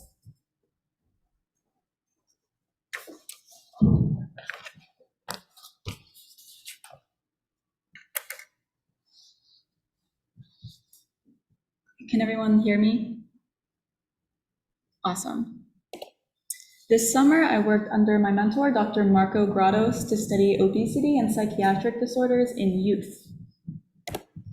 The current research on this topic is conflicting thus far. Some studies are showing that major depressive disorder and anxiety disorders have a positive association with obesity, whereas other studies have found no association at all. But what is something that's consistent is that results tend to differ between racial and ethnic groups as well as by sex. So for example, a recent study has shown that there's a U-shaped association of BMI with anxiety disorders in white individuals and females. However, there's a J-shaped association of BMI and anxiety for Black individuals. Another recent study showed that there are high leptin levels in people with atypical subtype of major depression, but considered normal leptin levels in those with typical major depression. So there are a lot of variables that are coming into play here, and it shows that even individuals with the same diagnosis might have different underlying mechanisms for the disorder, hence the conflicting results. A product of obesity is chronic low-grade inflammation, which comes from excess adipose tissue or fat tissue. Adipose tissue secretes a hormone called leptin, which decreases feeding behavior and increases energy expenditure in order to regulate body weight. This works predominantly in the hypothalamus in the brain. Leptin circulates in proportion to the amount of adipose tissue on the body. So with higher adipose tissue, there is higher leptin circulation, and lower adipose, there's lower circulation. It's ideal for leptin to be in a central range, so it's harmful for there to be high adipose and leptin, but also for it to be too low. When there is high adipose tissue and leptin during obesity, this is when leptin resistance happens, and this occurs when the blood-brain barrier becomes progressively less sensitive to the hormone leptin and lets less into the brain. Without this entry into the brain, the circulating leptin can't regulate feeding behavior correctly, so it doesn't have the regulation effect of allowing decreased feeding and increased energy expenditure, hence increased and continued weight gain. Leptin deficient obesity is different. It's less common, but it's caused by a genetic mutation that causes insufficient leptin production by adipose tissue, which means that the individual does not have high circulating leptin, but even though they have high adipose tissue, which leads to increased food intake and eventual weight gain. The objective of this study was to look for associations between psychiatric disorders and obesity, specifically in a youth inpatient sample, and we hypothesized that major depressive disorder would have a positive association with obesity. We used data from over 1,000 inpatient youth at Johns Hopkins in a psych unit to collect their demographic information, BMI, and primary discharge diagnosis for their psychiatric disorder. We converted their BMI to a yes or no status using an age-corrected scale because individuals in this unit are ranging from childhood through adolescence at different developmental stages. We then analyzed analyzed the demographic information by obesity status using two different tests in STATA, one, a tabulated column chi-square test, and two, a two-sample t-test with equal variances. That one was used on age. Next, for our general results, as well as for our post hoc testing, we used the tabulated column chi-square tests, but for post hoc testing, we first split participants into groups by sex, so one female group and one male group, and then ran the analysis afterwards. These are our demographic results. They show that there is a positive association between being female, Black, or having public insurance, and being positive for obesity status.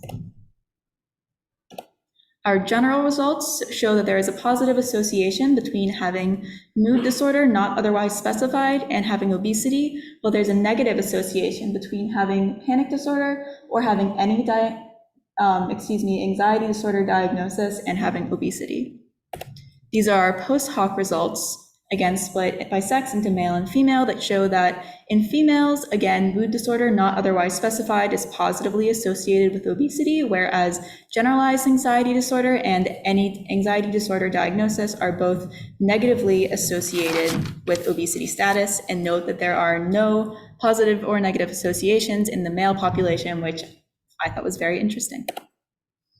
So our results differ from the current literature with our association of mood disorder not otherwise specified with obesity instead of major depressive disorder, which is what's often studied and has been studied recently in the past. Same with the anxiety disorders being negatively associated with obesity, which contrasts from the study that I indicated earlier. It's possible that participants with mood disorder not otherwise specified share the same underlying mechanism as those with atypical major depression, like in the study that I referenced in the introduction, which would explain why mood disorder not otherwise specified had an association instead of major depressive disorder in this case.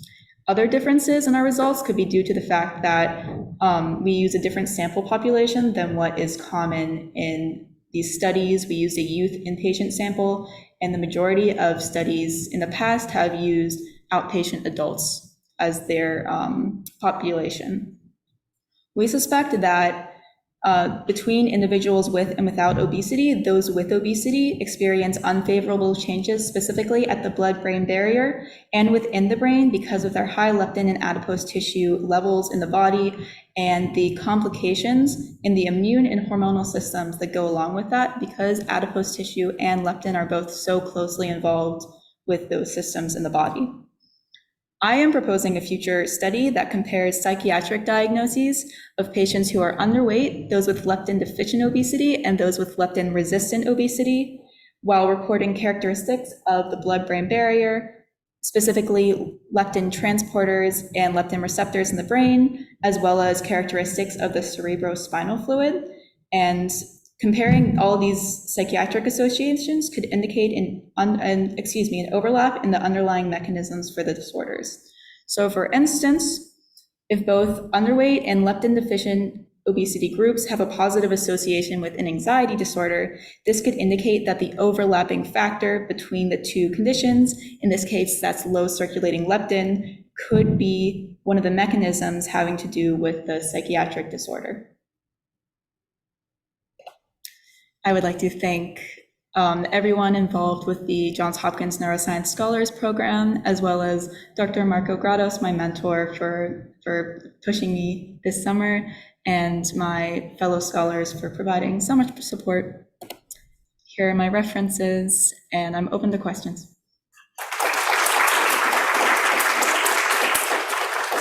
Exciting results. Great, we got some questions. Go ahead. Anyone not thinking they're a question?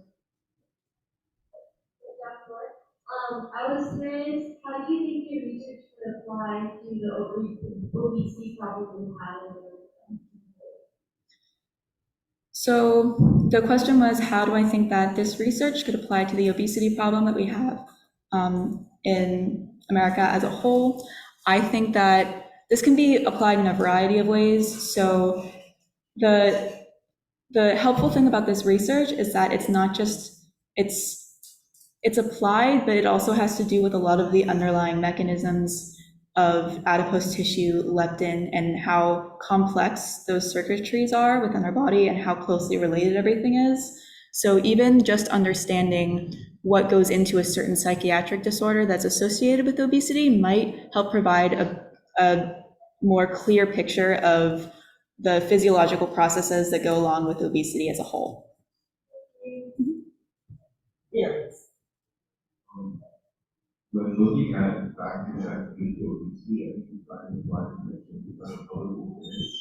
Why is that? Why that factor? Yeah, so public insurance is associated with a lower income, and studies, I haven't referenced this on this page because I did a lot of reading that I wasn't able to include in this, but obesity status is positively associated with a lower income status in the United States, obviously a large sociological issue. So I figured that that would be important to put in here alongside all the other variables like race, ethnicity, and sex.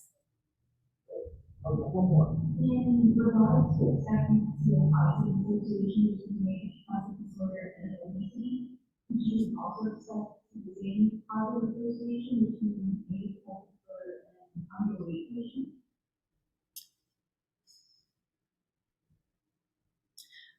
I suspect. You just repeat the question. Oh yeah, sorry.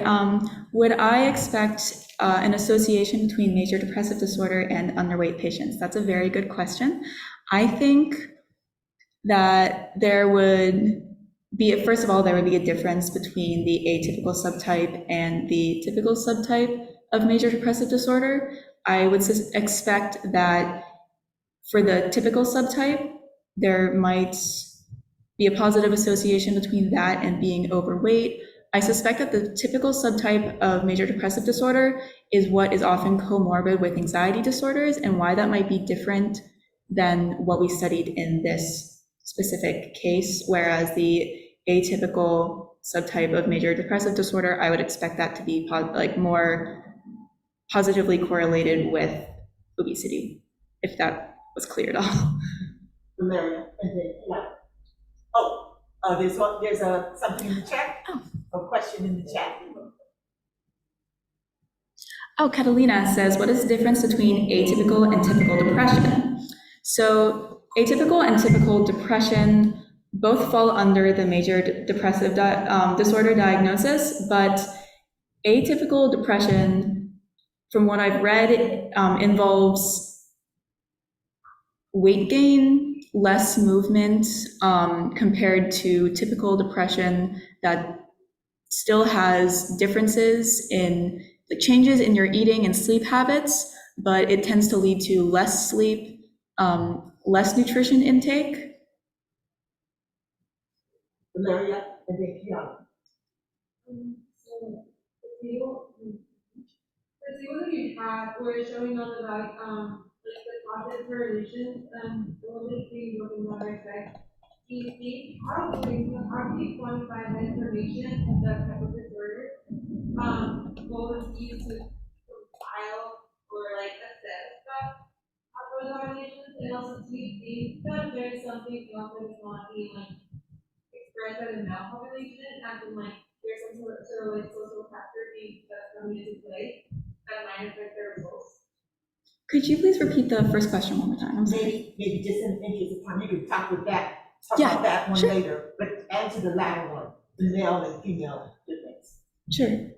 So the question was, could there be other underlying factors that might have to do with the differences between males and females in our results? And something I actually also did a decent amount of research and reading on this. There are generally differences between males and females in autoimmune disorders. So females have a much higher prevalence of autoimmune disorders than males do. And sex hormones have a lot to do with those differences, whether it's, I think estrogen, depending on the part of your immunity, estrogen can play a protective role against certain disorders, or it can also aggravate them. So in this case, we're expecting that either testosterone plays a protective role or estrogen is aggravating in some way. Okay, last one is first to our high school student. I believe you kind of answered my Use your question. microphone. Excuse me, can you hear me? I believe that you already answered my question, but I wanted to know, within adolescents, I wanted to know if in the future you plan to look at these same adolescents after they have hit puberty, because I know they hormones stimulate certain abilities in the body. That's a good question. I don't know if there's any way for us to follow up the same individuals as we did in the study, but that I think that when we controlled for age in the study, that was specifically what we were looking for, any differences between hormonal changes that would lead to different psychiatric diagnoses and changes in obesity depending on the hormone status. But it was interesting that the mean age was around like age 13, so prime puberty time. Thank you.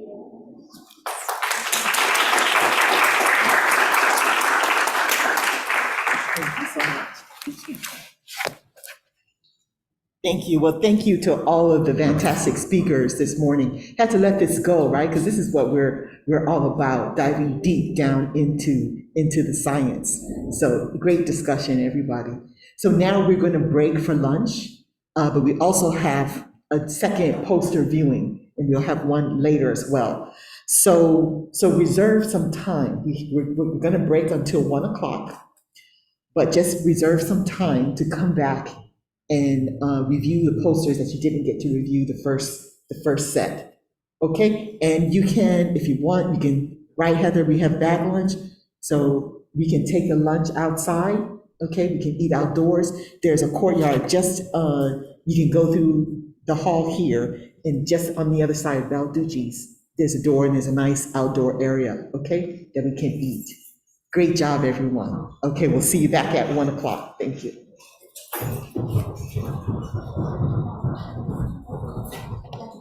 Yeah. So just with that information, what comes to your mind that what this patient may have?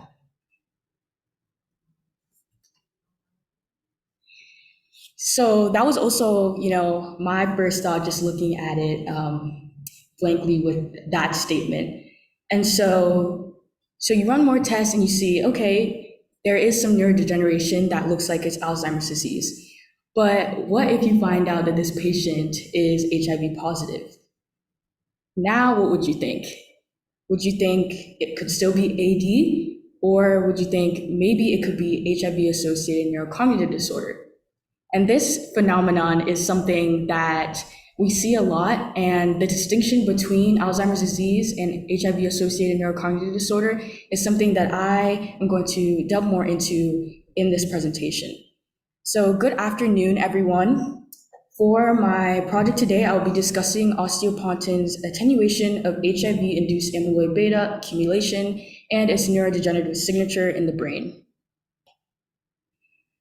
So just to outline what I'll be going over today, I'll be going over some background on what HIV-associated neurocognitive disorder is, the role of amyloid beta in Alzheimer's disease, what osteopontin is, and then I'll go through the hypothesis, methods, results, and the conclusion. So what is HIV-associated neurocognitive disorder? So people living with HIV may develop a spectrum of cognitive, motor, and mood problems collectively known as HIV-associated neurocognitive disorder, or HAND. And some typical cognitive symptoms include problems with memory, attention, and concentration. And so HIV can enter the CNS during early stages of infection, and persistent CNS HIV infection and inflammation is what researchers think contribute to HAND. It is also important to note that HAND typically occurs in the later stages of HIV infection, and because of the development and deployment of antiretroviral therapy, people are living longer with HIV and they're able to actually develop HAND. And so despite increasing knowledge and understanding of HAND, there's still no definitive marker or specific treatment for HAND, but antiretroviral therapy is the option to delay or prevent the progression of HAND. And because of antiretroviral therapy, which provides suppression of HIV infection, HIV has gone from a life-limiting infection to an infection that can be managed for the most part. And so HAND versus Alzheimer's disease, what are the similarities and can you tell them apart? Previously, it was widely accepted that HAND was distinct from neurodegenerative diseases associated with dementia like Alzheimer's disease. However, as I mentioned before, the introduction of antiretroviral therapy has increased the likelihood of old age with HIV, and the question arises whether HIV-infected patients have developed Alzheimer's disease or HAND. And HAND can often present hallmarks mimicking Alzheimer's pathology. In HAND and Alzheimer's, they both have neurophysiological and neuropathological similarities, and some of those include neurocognitive and motor dysfunction, like gait imbalance and retrieval deficit. But neuropathologically, we are interested in the shared characteristic of increased amyloid beta. So amyloid beta, it's a hallmark of Alzheimer's disease, and in the brain, we see accumulation of extracellular amyloid plaques composed of amyloid beta. And it has become recognized that HIV infection is also associated with the increased production of amyloid beta and aggregation of amyloid beta, as we see demonstrated in the patients suffering from HAND. So in this figure, starting from the left, we see this molecule called APP, and the amyloid beta is clipped from the APP molecule, and variants of the APP gene cause increased production of amyloid beta and also allows it to become stickier, which we see in the third image on the very far right. We see that it allows amyloid beta to form these plaques that we know are hallmarks in Alzheimer's disease. And this mechanism is seen in both HAND and Alzheimer's disease. And so how does osteopontin fit into all of this? Osteopontin is a multifunctional glycoprotein that is involved with neuroinflammation, and it can serve as both an anti and pro-inflammatory factor. And so in studies, we have seen that HAND is associated with CNS inflammation, and osteopontin is also upregulated during inflammation. And so we believe that OPN plays a role in amyloid beta aggregation.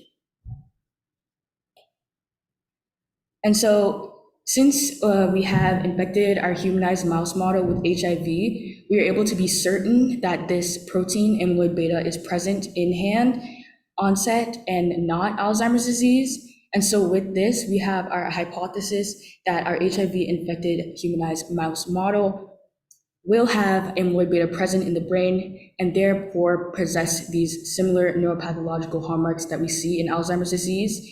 And we also hypothesize that the clearance of amyloid beta will require OPN expression. And so to test this hypothesis, we use a Western blot, which is this that we see on the screen right here. And we use SDS page and the Western blot to detect the presence of amyloid beta in tissue samples from our mice model. That is the ultimate goal of the Western blot. And so this method involves using gel electrophoresis to separate the samples by use of an electric current. And the current goes from positive to negative to move the molecule through the gel. And there are pores in the gel that act like sieves that allow for smaller molecules to pass through the gel faster than larger molecules. And once the proteins are separated, then they're transferred to another membrane, the surface of another membrane, and then we're able to analyze how large the protein is, and we're able to detect the exact type of protein that we see in the sample.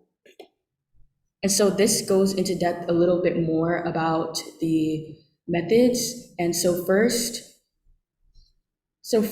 we see the electrophoresis, like I talked about, going from negative to positive, and then we see the transfer of this gel onto a membrane, and then we block that with blocking buffer to reduce non-specific binding, and then we incubate that with a primary antibody, and then we wash, and then we incubate with our secondary antibody, and we wash again, and then we are able to detect the protein and its molecular weight after all this is done.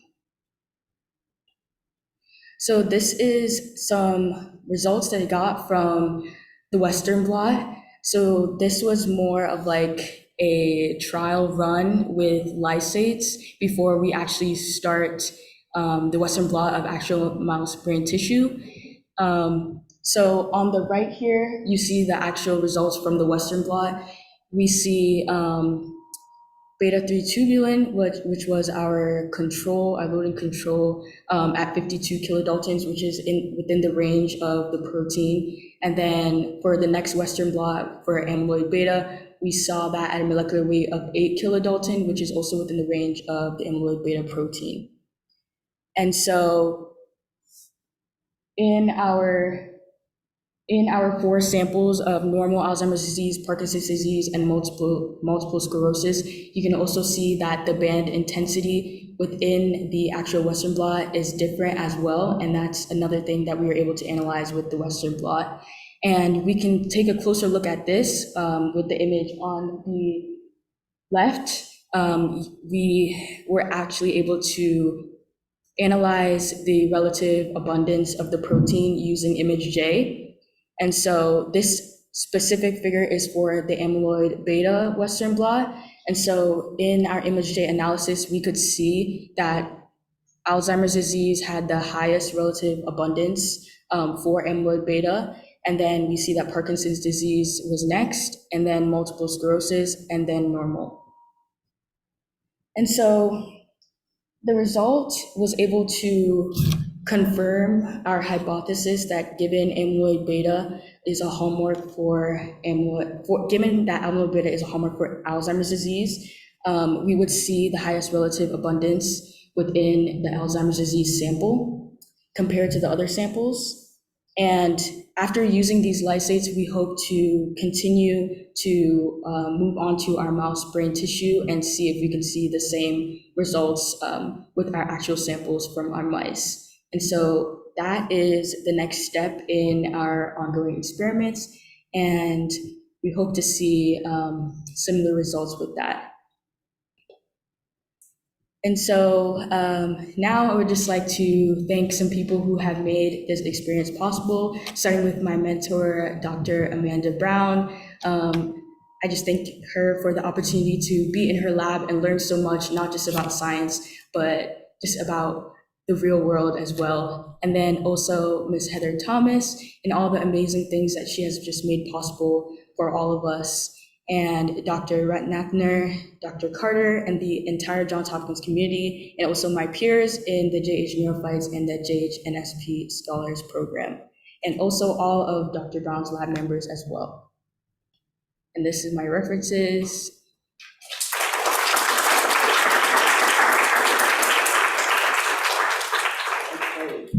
Excellent. You're going to stay on time. The Senate told me that you're going to stay on time this session. So continue to stand up, okay? Well, to depend on a quick one there. Okay.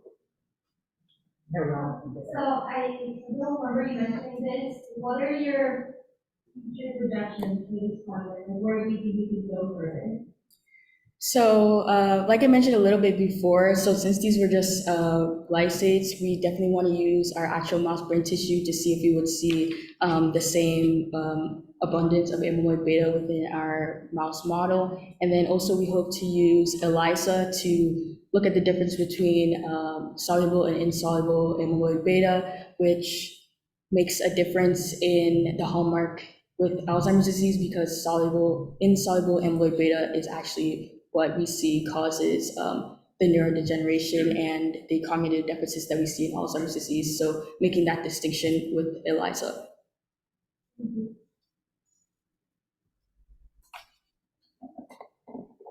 Real quick. You had something quick, Erica? I was just wondering, do you know where along the memory pathway that the issue is? Is it in the coding or is it retrieval? So, sorry, what? Oh, yes.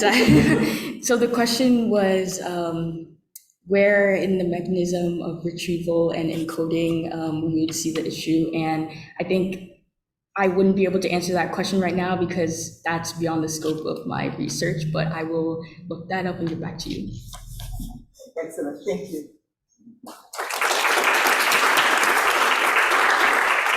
Okay, next up we have Chibukem Ihiagawa. He's one of our newest scholars working this summer with Ernst Nyberg. Chibukem. Hello everyone and good afternoon. It's such an honor to be here and thank you so much all for coming. And for this summer, I worked in the Nibor lab and I'm a first year neuroscience scholar under the JH-NSP program. And as you can see, like there are a lot of names here is because this research was actually a team effort. So we get our data from a neurosurgeon at the University of Pittsburgh Medical Center, and then we analyze it computationally. So for my research, I conducted computational analysis on SEEG recordings that were gotten from the cerebral cortex while humans performed a decision-making game task. And just a quick introduction, the inspiration behind my project was that human decision-making is usually often between alternatives and that these alternatives have multiple attributes. So for example, imagine yourself in Walmart and presently there's like inflation and a lot of prices are up from what they would be. And imagine that you entered into Walmart with $50 and normally your $50 would buy, let's say, a whole cart of goods, but then you entered and everything that you would buy before had increased in price.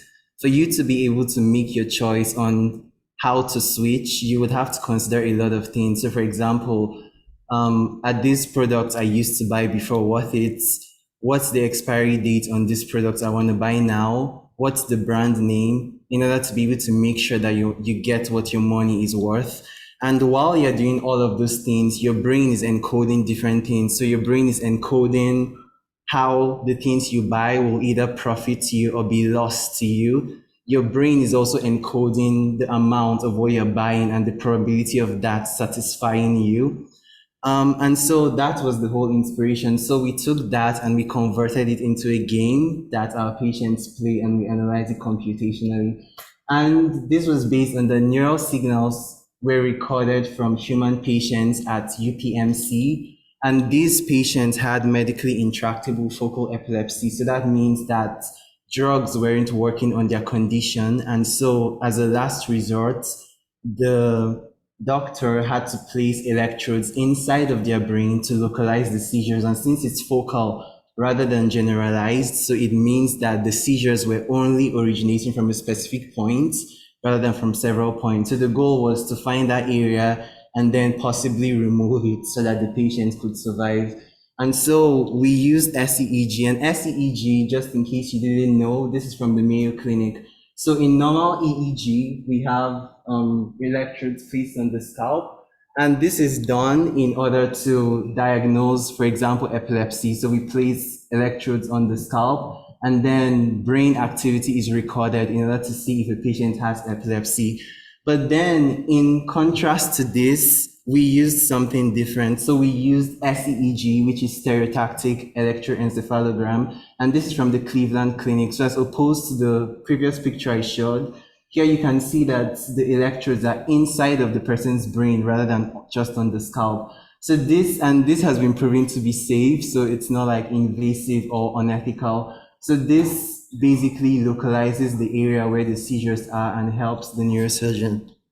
And then when this data was gotten, so while these people were under clinical observation with the electrodes in their brain, they were playing this game that we designed, and the EEG machine was recording their brain waves. And so I got data from the hippocampus, the orbitofrontal cortex, the cingulate cortex, the insular cortex, and the amygdala. And so this was the data that was analyzed in MATLAB. And so using trial average spectrograms, and just in case, spectrograms are just simply a plot of frequency against time, showing significant power differences at various points of the task. So the goal was we wanted to find at what point do these different brain areas show activity, and what are these people doing while it's showing activity. So the hypothesis was that if these areas where the readings were gotten from are actually involved in decision making, as has been previously shown by previous research, then our SEEG data would show evidence that there was significant power difference in these areas while the patients were playing the game we gave them. And this is what the game looked like. So basically you have the green dollar sign. So that signifies that that was like the win amount. So the patient could tap on that, and then once they tapped on that, it would be unmasked. So you can see their 30 cents.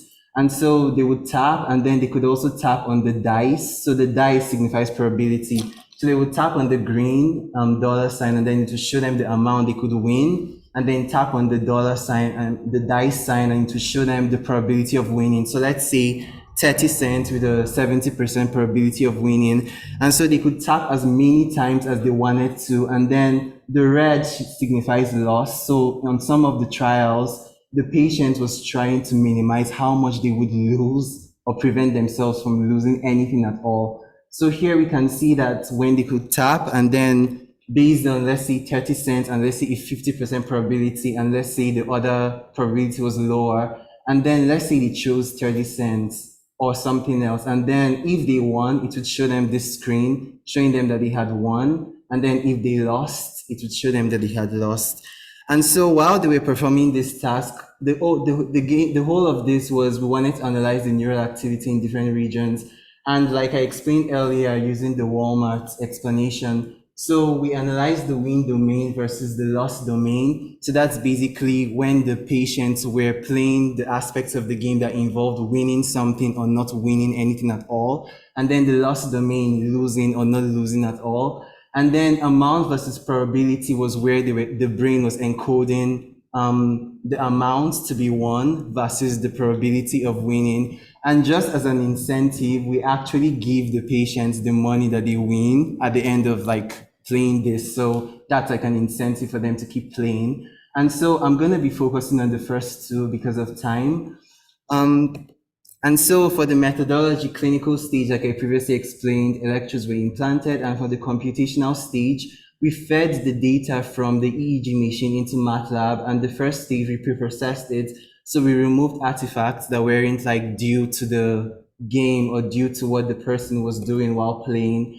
And then we computed spectrograms, plots of frequency against time, showing significant power differences in these different brain areas. And then finally, we evaluated for the different conditions. So winning versus losing, amount versus probability, what happens, and which brain areas are most active. And so this is from one of the patients, patient 38. So here on the left, you can see, like I said earlier, frequency on the y-axis versus time from unmasking. So by time from unmasking, I mean the time when they tapped and they could see what was there. And so we have for the win, and this is in the anterior cingulate cortex, so the win domain trials, the loss domain trials, and then to the far right, you can see a difference between the two. So this shows that, I don't know if you can see this, but at 100 hertz, from let's say about 3 to 2 seconds from when they could see the option behind, you can see that on the scale that is by the right, you can see that there was significant activity in the cingulate cortex when they were comparing in their brains between winning versus losing. And then we took that diagram I just showed you, and then we changed it into this. So this just shows us at a glance, like which areas were more active and at what time. So here you can also see what I just said. So the streak of red is like explaining that at 1.5 seconds before they could see what was behind their option, then for the win domain, there was more power in the anterior cingulate cortex than for when the brain was encoding loss. And then just a couple of results. So I ran code to translate what I just showed you into a dot plot. And the red dots you can see here are basically the different channels on the electrodes I showed you earlier. So each electrode has a channel. And here you can see that for win versus loss, the cingulate cortex had more red dots. So that shows that at that point, more channels were recording significant power differences when the person was trying to win versus when they were trying to lose. And if I go back to the previous diagram, it just shows you that at that point, previously, based on previous literature, it has been shown that the cingulate cortex is likely responsible for analyzing the past outcomes of our decisions. And here you can see that before they made their choice, the brain showed activity. So at that point, they were likely evaluating how their past decisions had led them to win or lose. And then for amount versus probability, you can see that the frontal areas of the brain had more significance. And that just shows you that when the brain was trying to encode how much I would win versus the probability of me winning that, the frontal areas were more responsible. And so just a discussion of this, like I previously said, previous possible ACC and frontal brain area involvement with consideration of past outcomes and decision making. And the future work of this would, like I showed you just for one patient, patient 38, but then we're going to run code for other patients, and then we're going to compare whether there are similarities in the different areas of the brain that are involved in different aspects of the task. So winning versus losing, amount versus probability, and the other ones I showed you. And using the code that I worked on this summer, my lab will also go on to generate 3D brain models that can show us in real time each of the patients and where the electrodes are implanted in their brain. And so I'm happy that even long after I'm gone, my lab will still be able to use what I've worked on to be able to conduct future analysis. And the implications of this research is that it can give us insight into brain region function with more specificity. It could help us understand addiction. So how does the brain evaluate risk versus reward, and how the brain adapts in more complex environments. And I want to thank my lab, in particular, my mentor is here, Dr. Aaron Thompson, he's behind. When I came in this summer, I had no computational knowledge whatsoever. And now that I'm leaving, my lab can use what I've worked on to do future research, which is really, really exciting. I want to thank my school and other schools that have mentored me. And some of my friends are watching online, so I'm really, really grateful. Thank you.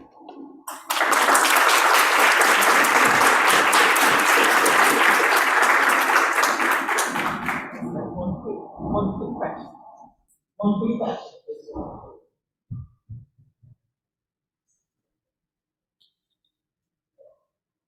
My question is whether you think that the amount of incentive somebody has when he has to test their motivation and their how they approach the task. For instance, if some of the tasks that these people are using was money focused, whether somebody with a lower income would possibly feel more incentivized for the results. Okay, so the question was whether based on like their income level, they would feel more incentivized to play the game. Was that the question? Perhaps, or whether you think that would affect the neural processes and the Okay, so that's actually one of the areas of like future consideration. But then I would say that there are different like reasons that can be behind the way they reacted to the game. But one of the things we tried to make sure is that we eliminated bias. So that's why the patients we use are those with focal epilepsy, showing that most of the brain is normal, showing that we aren't, let's say, the results that we're getting are actually normal to a great degree. So I would say on our part, we did as much to eliminate bias, but then yes, that could be one of the things that affect how they react to the game. Thank you.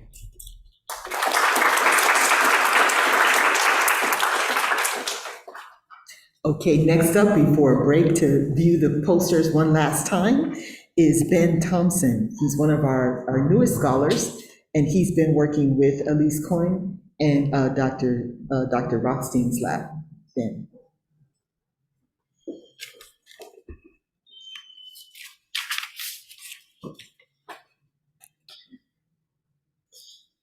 All right, hello. My name is Ben Thompson. Good afternoon. Today I'm going to be sharing what I did, the project I did over the summer, titled "Inducing Nuclear Pore Complex Injury in Primary Mouse Neurons by Knockdown of POM121 Expression." So a bit of background: ALS is a progressive neurodegenerative disease that affects the cells of our central nervous system. About 10% of ALS cases are familial, while 90% are sporadic. And the most common genetic cause of ALS is a hexanucleotide repeat expansion in the C9orf72 gene. And this mutation is fatal for cells because it reduces the amount of C9orf72 protein being made, as well as it makes both repeat RNAs and proteins that are toxic to the cell. This mutation is important because it accounts for about 40% of familial ALS and 8% of sporadic ALS. So specifically, I'm going to be talking about the nuclear pore complex, which is made up of about 30 unique nuclear porins scattered all around the nuclear envelope at multiple sites. And under normal conditions, the nuclear pore complex moves things like mRNA and proteins through it into the nucleus. However, in past research on this topic, there have been found to be defects in this nucleocytoplasmic transport, specifically in the C9 ALS model, which is what I'll be looking at. So talking about those defects, specifically in ALS, there's the abundance of a certain group of these nuclear porins is decreased as a result of ALS. So that means that import of things like mRNA and proteins is hindered, and this is also fatal for the cell. Specifically, one of these nuclear porins, POM121, which is the one I'll be talking about primarily, has been found in previous research to be one of, if not the first nuclear porin to be knocked down. So it's sort of like dominoes, where like POM121 is the first one, and then as you can see in the figure, there is a subset of 7 other nuclear porins that gets knocked down as a result of it. So that's sort of why I'm going to be looking at and knocking down POM121. And what we know is that in the mouse model, there is no nuclear pore, or not in the mouse model, but in primary mouse neurons, there is no nuclear pore complex injury. So this project is sort of looking at, can we sort of induce that by knocking down POM121, a nuclear porin we know is very crucial in humans. Will it sort of initiate the nuclear pore complex injury that isn't present in mouse neurons, despite having this C9 mutation that does injure human neurons? We also know that humans and mice share about 60% of homology between their protein sequences, And we know that there's currently no animal model that mimics true human C9 neurodegeneration in animals. So sort of the question I aimed to answer in my project this summer was, can we initiate nuclear pore complex injury in mouse neurons through the knockdown of POM121? And sort of the end goal is just to provide support for the discovery of a mouse model that mimics true C9 neurodegeneration and then can be used for in vivo testing. So this is just sort of like a brief overview, which I won't read out, but I think it's important to mention that this project was sort of split into two parts. The first part, which I'll go into shortly, dealt with whole cell lysates, and the second part mainly dealt with nuclei lysates. So this is the timeline for the first part of the experiment. So after a new culture was created and the neurons were plated, we waited 3 days to make sure that the cells were healthy. Then we started siRNA treatment. From then, every 3 days, we harvested and processed one plate. After harvesting, we did a whole cell Western blot for the first part of this experiment. So the first nucleoporin I'm going to talk about is POM121, the one that we tried to knock down with siRNA. As you can see in lanes 5 and 6, there's a visible knockdown in the expression of POM121, and this is just a graph that represents the Western blot data. It's also good to mention that I used GAPDH as my loading control. The next nucleoporin we looked at was NUP50. So the difference here is that if you look at across all of the lanes, it doesn't seem to be a knockdown in any specific lane, especially not the last two, which is where we were especially looking at. So there seems to be no knockdown of the nucleoporin 50 in this part of the experiment. And then NUP153 sort of follows a similar trend, and there's no significant knockdown of nucleoporin 153.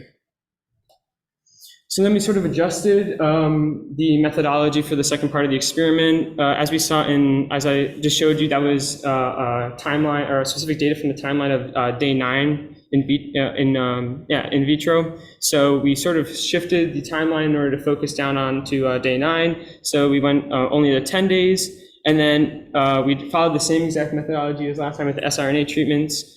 But instead of doing whole cell Western blots, we isolated the nuclei, and then we split the sample in half and did both Western blots and staining.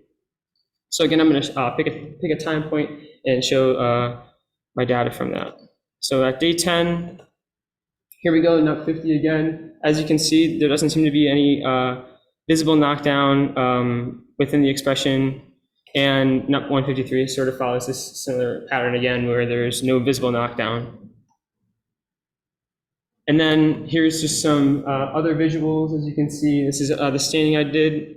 So as you can see, the POM121 knockdown was successful in both the C9 and wild type cells. However, there isn't any visible knockdown in neither of the nucleoporin staining.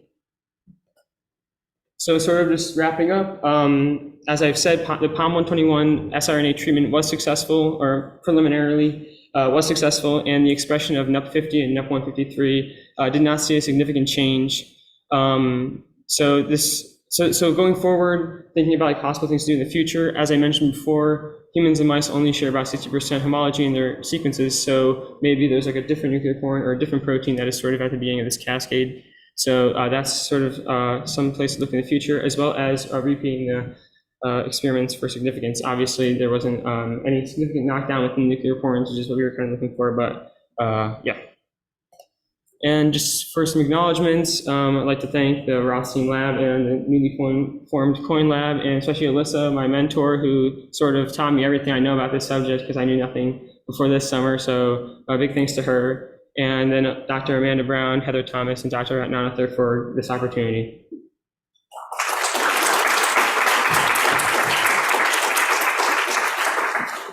Okay, great. Question from the union. Can we go back to when you did your siRNA treatment? So she asked about the specifics about what I did for the siRNA treatment. So it was the same for both of the parts of the experiment. So we used 12 well plates, and 6 of the wells contained wild type cells and 6 contained C9 disease type cells. And then we applied either no siRNAs, a non-targeting siRNA. So the no siRNA and non-targeting were our controls. And then we applied a POM121 knockdown siRNA, which is our other variable. How many medium forms do you have? Is it as complex as these? I don't think there's unless it's the same as humans, around 30. I don't think there's a specific answer, or that hasn't been found out. Because, like I said, the homology is only 60%, so we know the ones in humans, but we don't know exactly which ones translate over into mice.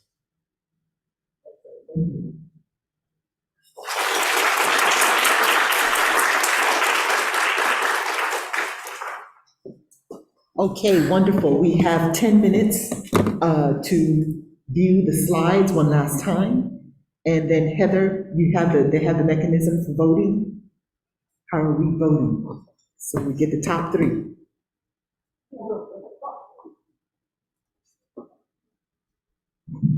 Okay, so the voting is each poster is identified with a number. So each person gets to vote twice. Let's say you get to vote twice for your favorite poster. And there are pieces of paper out front on the table in the back. Just put the number of your favorite poster and put it in the bucket. And then on Friday, we'll count up to see who wins. Top 3 prizes. All right, so thank you very much. This concludes our symposium for today. I don't think we need to. Yeah, I don't think we need to come back in here. So I think we can just close. Sorry, there was a question in the chat. Let's see. Oh, Catalina asks, I apologize if I missed this, but what traits, either phenotypes or genotypes, are being considered for the ideal mouse model?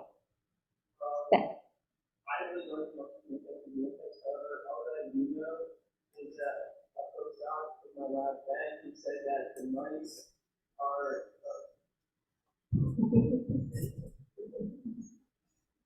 Come on up, Ben. Are you able to hop up? Because so she can hear you. Thank you. She can't hear because. Yeah. Thank you. I don't know too much about the genotypes or phenotypes, but all I do know about the behavior of the mice is that postdoc in my lab, Ben, he said that they are positively controlled for good behavior. And that is it. So they kill off all the bad behaved ones. Good, thank you. All right. Yeah, so thank you so much. As you can see, our wonderful group of scholars and faculty, we've had a great summer, and I just hope that you all come back on Friday for our day 2 of the symposium. We have another 14 presentations as well as a poster session. So thank you all for joining us, and please give our scholars a round of applause for their presentations today.